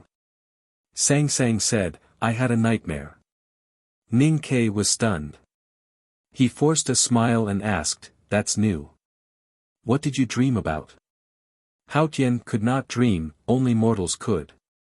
She began to dream, which meant that she began to become a real mortal. Whether it was the secular world left in her by the headmaster of academy or the three poisons of greed, anger, and obsession, they were all becoming stronger and stronger. I dreamed of a lot of Buddhas. They picked up knives and cut their faces and bodies to make themselves bleed. They squeezed the wounds hard to make the blood flow faster, but there was no expression of pain on their faces. Some Buddhas were burning firewood to make the blood evaporate faster. Some Buddhas even jumped down from the cliff. Sang Sang's face was expressionless, but there was fear in her eyes. Ning Ke's fingers became slightly cold as he thought of those scenes when he rushed out of Chaoyang City. Sang Sang was very weak now. This world full of Buddha's light was too scary for her. Hold on a little longer. He gently stroked her back. If I go on like this, I will die. There was still no expression on Sang Sang's face. In addition to fear, there was also pain in her eyes. Death meant the end, an eternal sleep. For any existence with self-consciousness, this was the most terrible thing.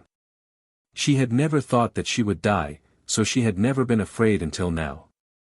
Ning Ke said, "I won't let you die." Sang Sang said, "You have said this many times. There is no other meaning except to comfort yourself." Ning Ke looked into her eyes and said, "The ending of the story should not be like this.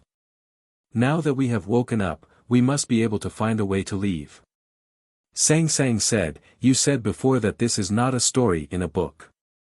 Ning Ke said, "No matter what the story is, I am the hero and you are the heroine. So we should not die. Maybe, in this story, we are just supporting roles."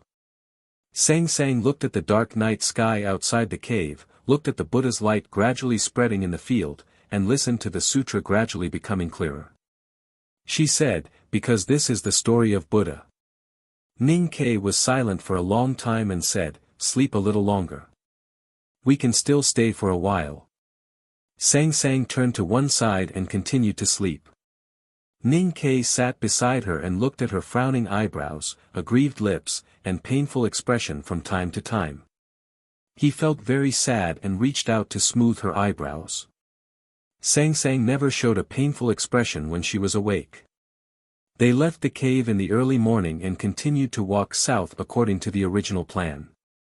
It did not take long before they entered the deep forest with dense vegetation. Ning Ke relaxed a little. He thought that this place was so desolate that it could not be like Chaoyang City, where there were Buddhas and Buddha's light everywhere. He was right, but not accurate enough. There were indeed not so many Buddhas in the deep forest in the south, but there were still Buddhas. The woodcutter they met on the mountain road was a Buddha.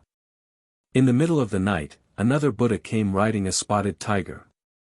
Ning Ke continued to kill Buddhas. It was very hard and he got more and more injuries. Sang Sang also became weaker and weaker. Under the torture of the three poisons, her face was as pale as snow.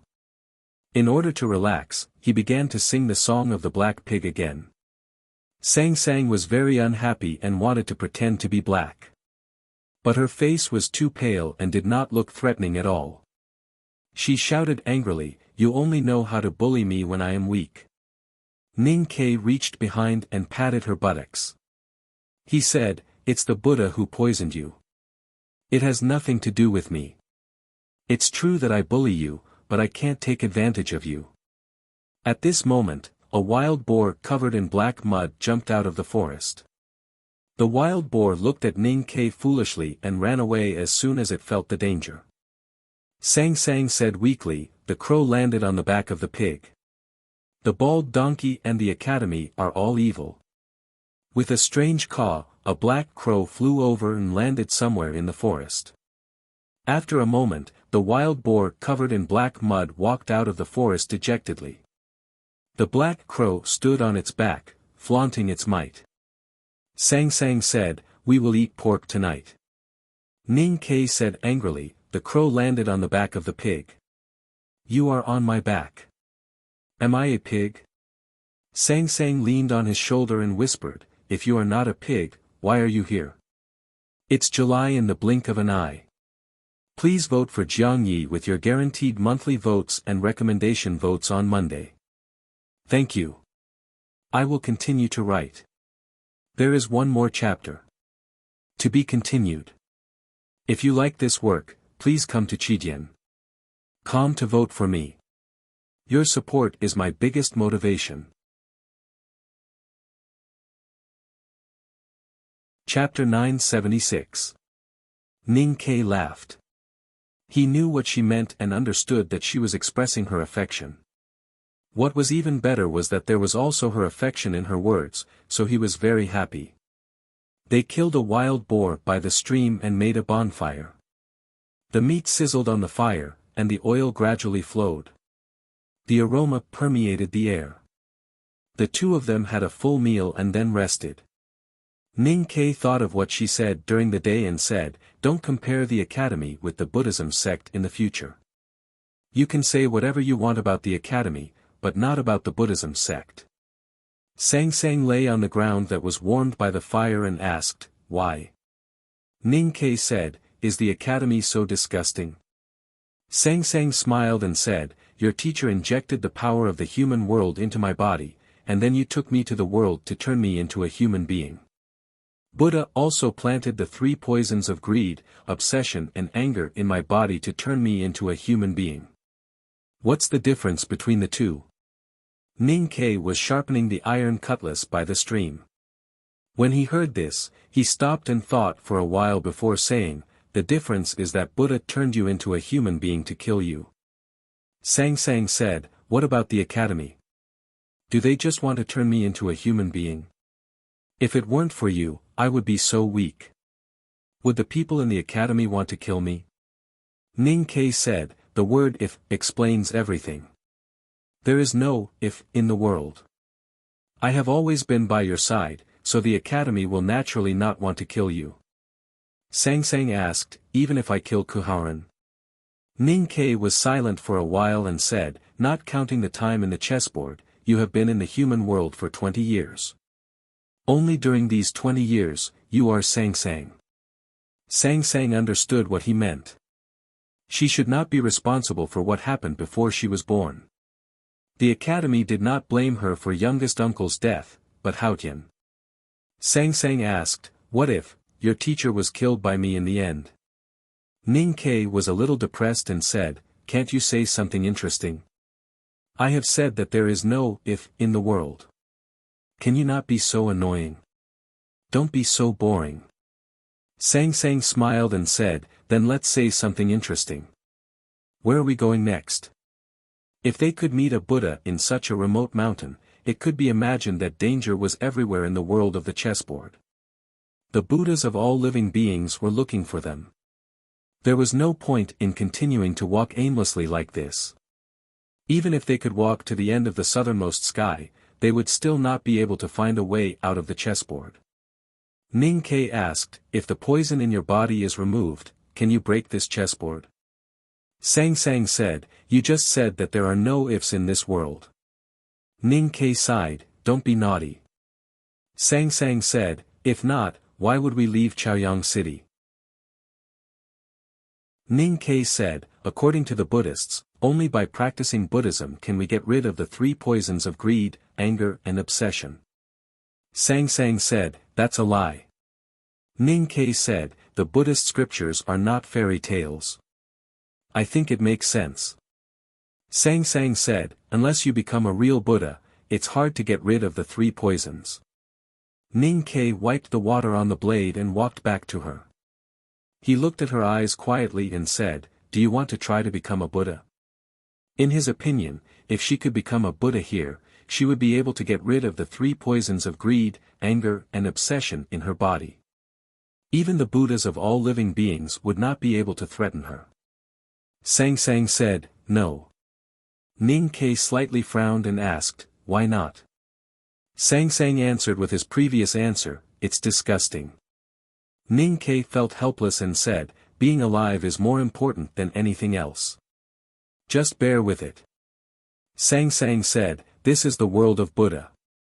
I can't become a Buddha here." Ning Ke thought for a long time and said, "I have to try." Some things had to be tried because there was no other choice. As the old saying in the academy went, the last choice was the best choice because it was the only choice. Sang Sang asked, "What do you want to try?" Ning Ke looked across the stream to the far east and said, "I want to try to find Buddha." Sang Sang smiled and said, "And then? Can you kill him?" Ning Ke said, "No, but I'm going to see him." In the morning, the two woke up by the stream. The bonfire had been burnt to ashes, but it was still warm. Ning Ke tied Sang Sang to his back and held up the big black umbrella. They continued to climb to the top of the mountain through the thick fog. But instead of continuing to the south, he turned to the east. Sang Sang opened her eyes and looked in the direction without saying anything. It was difficult to walk in the dense forest. Ning Ke used the iron cutlass to clear the way. After walking for 2 days and 1 night, they finally walked out of the mountains and came to the open grassland. He carried Sang Sang on his back and continued to move forward. It had been raining on the grassland for a few days. His feet stepped on the soft ground and left clear footprints, forming a straight line aimed at the far east. When there were more than 100 footprints on the grassland, the ground suddenly sank and the straight line became real. The soil cracked and the grass was swallowed up. It was pitch black. Heaven and earth shook uneasily. Those patrolling light in the dark sky suddenly came to the top of Ning Ke and Sang Sang. Because of the big black umbrella, the light did not fall. Those lights seemed to be suspended in the dark sky. The front of the light became brighter and brighter, and then suddenly exploded, sprinkling countless golden flowers on the ground. Ning Ke stopped and turned to the northwest. He saw some light in the dark sky, which should be the reflection of the Buddha's light on the ground. It could be imagined how many Buddhas there were. Sang Sang looked there and said, "I heard their chanting. They are afraid. Buddha is afraid." Ning Ke said. Sang Sang said, "Buddha is in nirvana, so he doesn't know these things." Nirvana was the superposition of life and death. It could also be simply understood as a deep sleep. Buddha didn't know that they were walking to the east, so how could he be afraid? Then it's the world that's afraid. Ning Ke looked to the far east and said, "We are in the right direction. Buddha is there." Sang Sang leaned on him and scratched his ear with her fingers. She said, "Are you really going to find Buddha?" Ning Ke said, "Of course, I want to see Buddha. I want to see him." Sang Sang's movement was slightly stiff. She said, "If you go to see him, he will wake up." Ning Ke raised the hilt and scratched it. He said, "I want him to wake up." Sang Sang said seriously, "If I were not poisoned in the past, I would have gone to find him, wake him up, and then kill him. But now I can't kill him, and you can't kill him either." Ning Ke said, "You are wrong about one thing. Waking up is just a description. The correct description should be that I will know whether Buddha is dead or alive when I see him." Sang Sang said, "Then?" Ning Ke said, "Then the Buddha might be alive or dead. In other words, his life and death are in our hands, and we have a 50-50 chance of winning." Sang Sang said, "You are gambling with your life." Ning Ke said with a smile, "I am gambling with Buddha's life." Sang Sang said, "I am also gambling with my life." Ning Ke said, "We are all going to die. Why not? We have at least a 50% chance of winning." Sang Sang said, "I don't like gambling with my life." Ning Ke asked, "Why?" Sang Sang said, "Because Hao Tian doesn't play dice." Hao Tian was omniscient and omnipotent. Heaven could calculate everything and control everything. So of course, she was not willing to play dice, because she could not control it. Ning Ke knew that this was Song Song's instinct. But he also knew that she was not omniscient and omnipotent now. If they did not go to see Buddha and gamble with their lives, they would die in the end. Fortunately, she was on his back now. She could not control where he wanted to go. After walking through the grassland after the rain and the barren fields, they came to a hill. Ning Ke noticed that the light of Buddha in the sky behind him was getting brighter and brighter, which meant that the Buddhas in this world had gradually gathered and were getting closer and closer to them. He quickened his pace. After walking through the hills for 3 days, they came to a large forest. Countless redwoods towered into the clouds in front of him. The mist in the forest was like smoke, like a world of smoke. There was a faint sound of water in the distance ahead. An ordinary-looking monk walked out from behind a redwood tree. A fat rich man walked out from behind another redwood. More and more people walked out from behind the trees. All the Buddhas in this world had become Buddhas, and all the Buddhas had come here. They were so densely packed that it was impossible to count them. Many Buddhas had chased them here from Chaoyang City. Their bodies were still covered with wounds caused by Ning Ke's swords and arrows. Golden liquid kept oozing out of the wounds, which turned into Buddha's light when they met the wind. The light of Buddha instantly dispersed the mist in the forest. All the Buddhas bowed to Ning Ke and sang with their palms pressed together. Then they began to chant with great compassion. Song Song's face was pale. She looked at the countless Buddhas in the forest and said with disgust, "It's annoying." The golden light of Buddha permeated the forest. It was very quiet in the forest. Only the sound of chanting could be heard. Countless Buddhas looked solemn and compassionate. However, in Ning Ke's eyes, this scene was so gloomy. He did not speak. He bent the iron bow and shot an arrow. The redwood was stained with golden blood. A Buddha sat cross-legged beside it. There was a very deep wound on its chest and abdomen. The wound was slightly curved, and golden liquid flowed out of the wound and turned into the light of Buddha. The light of Buddha in the forest became brighter, and Sang was in more pain. Ning Ke looked very solemn. In the process of escaping, these Buddhas resisted less and less. They no longer used any celestial devices. It even felt like they were waiting for him to kill them. When he killed a Buddha, the light of Buddha in the world became brighter, and Sang was one step closer to death. He had to kill them now. Even if he made up his mind to kill them, he could not kill them all. Get out of the way. If Buddhas stand in my way, I will kill Buddhas. If people stand in my way. Ning Ke looked at the countless Buddhas in the forest and shouted.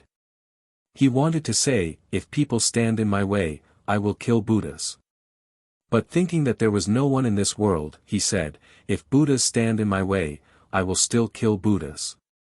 Before his voice died away, he rushed into the forest with Sang on his back. The Great Spirit was suddenly raised to the peak, and he turned into a lightning-fast shadow. The brocade pouch was broken, and dozens of talismans glowed in the dense forest. The iron cutlass slashed horizontally and vertically, the vermilion birds screamed incessantly, the horrible flames swept everywhere, the iron bow clanged, and countless redwood trees that were difficult to surround collapsed. In a very short period of time, Ning Ke used all his most powerful skills.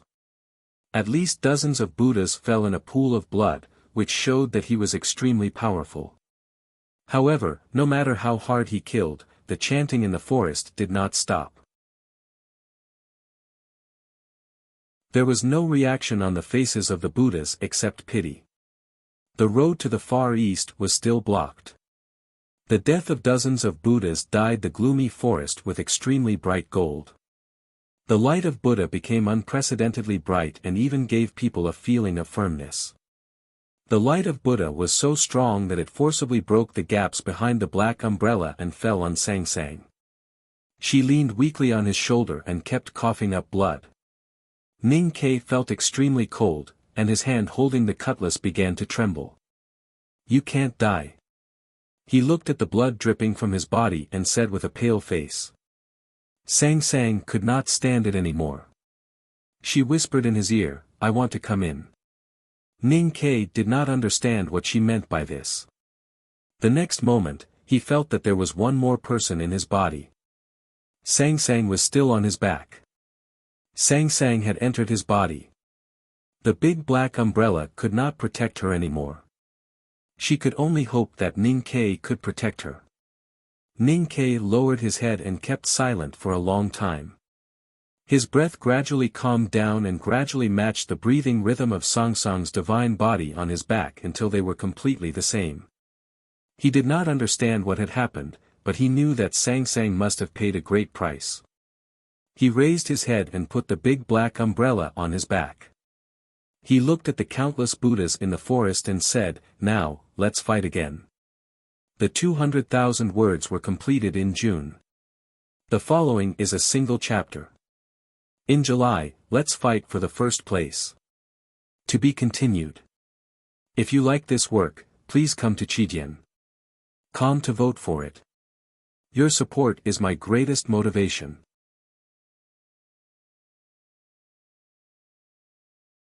Chapter 977. A few nights ago, while writing, I went out to walk the dog with my wife. It was already late at night. I looked up at the sky and squinted my eyes because of the dazzling light.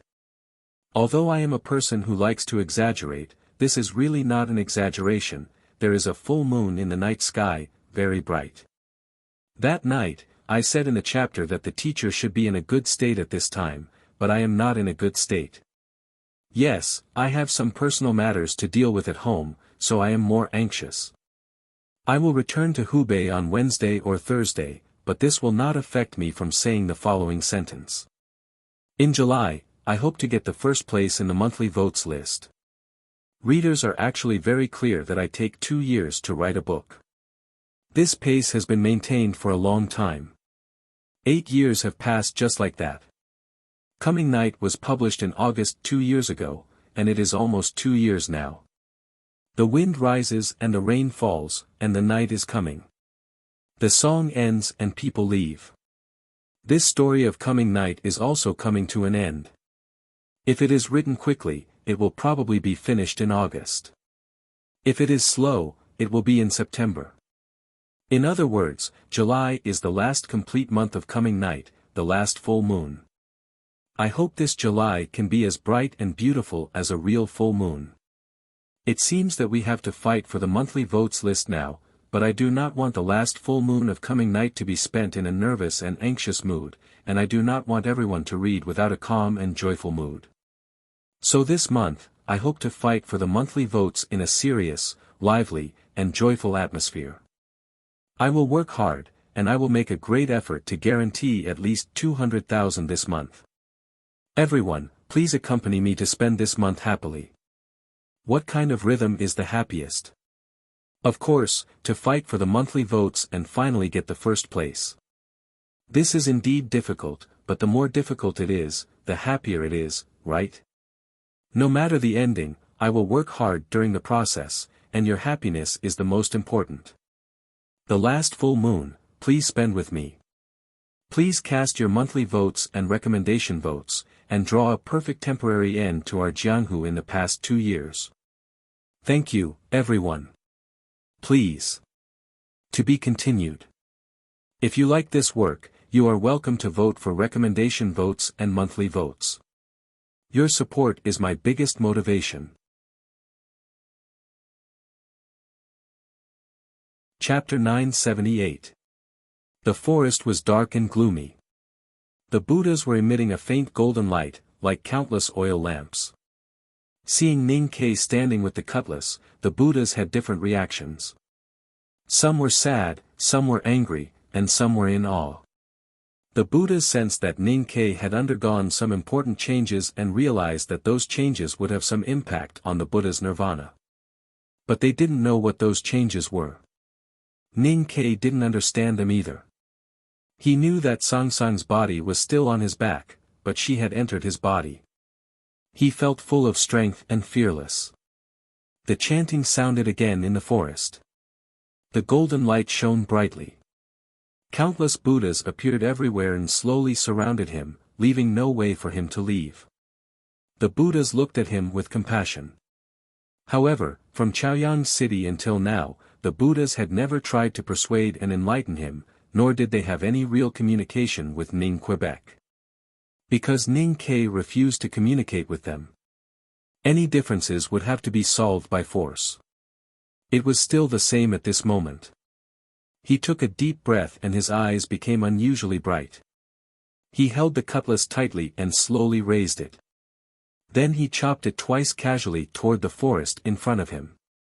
Two blades that were hundreds of miles long appeared in the gloomy forest. The wind howled, and the moss on the ground was flipped up, the weeds were lowered, and the rocks were cracked. Wherever the blade passed, nothing could maintain its original form. Those living Buddhas standing in the area of the blade were directly crushed into pieces by the blade, and the golden powder filled the air. If the Buddhas were in the clouds and overlooking the wilderness, they should be able to see a huge character that was hundreds of miles long in the forest. The character was simple and yet so brutal. Writing a divine talisman with an iron cutlass. Ning Ke wrote such a huge divine talisman that ran through the entire forest. The terrifying talisman indifferently and valiantly cut everything it came into contact with. The bark of the giant redwood trees, which couldn't be closed even if several people were to encircle it, showed clear cracks. Even the whistling wind was cut into countless pieces by the talisman and turned into a gentle breeze, blowing the golden powder into the sky. Ning Ke waved his blade twice, and at least hundreds of Buddhas died in front of the divine talisman. However, there were still many Buddhas in the forest. They looked determined and continued to walk toward him. The talisman originated from the first talisman he had mastered, two horizontal talisman, which was derived from the most powerful Jing talisman of Master Yen Sei. When it was practiced to the extreme, it could even cut the space, let alone these Buddhas. If he stayed in the talisman at this time, he did not need to worry about the arrival of those Buddhas. However, talisman Taoism had its own congenital limitations. Talisman intent could not stay in nature forever. No matter how powerful a divine talisman was, it would gradually disperse with the passage of time. What should they do then? Ning Ke had never thought of saving his life with this grand and domineering divine talisman.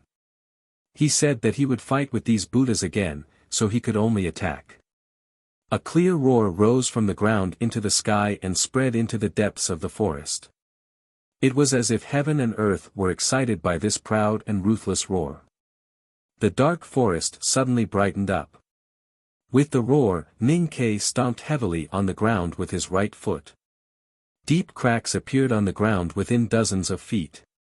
He held the iron cutlass horizontally with both hands and rushed into the forest.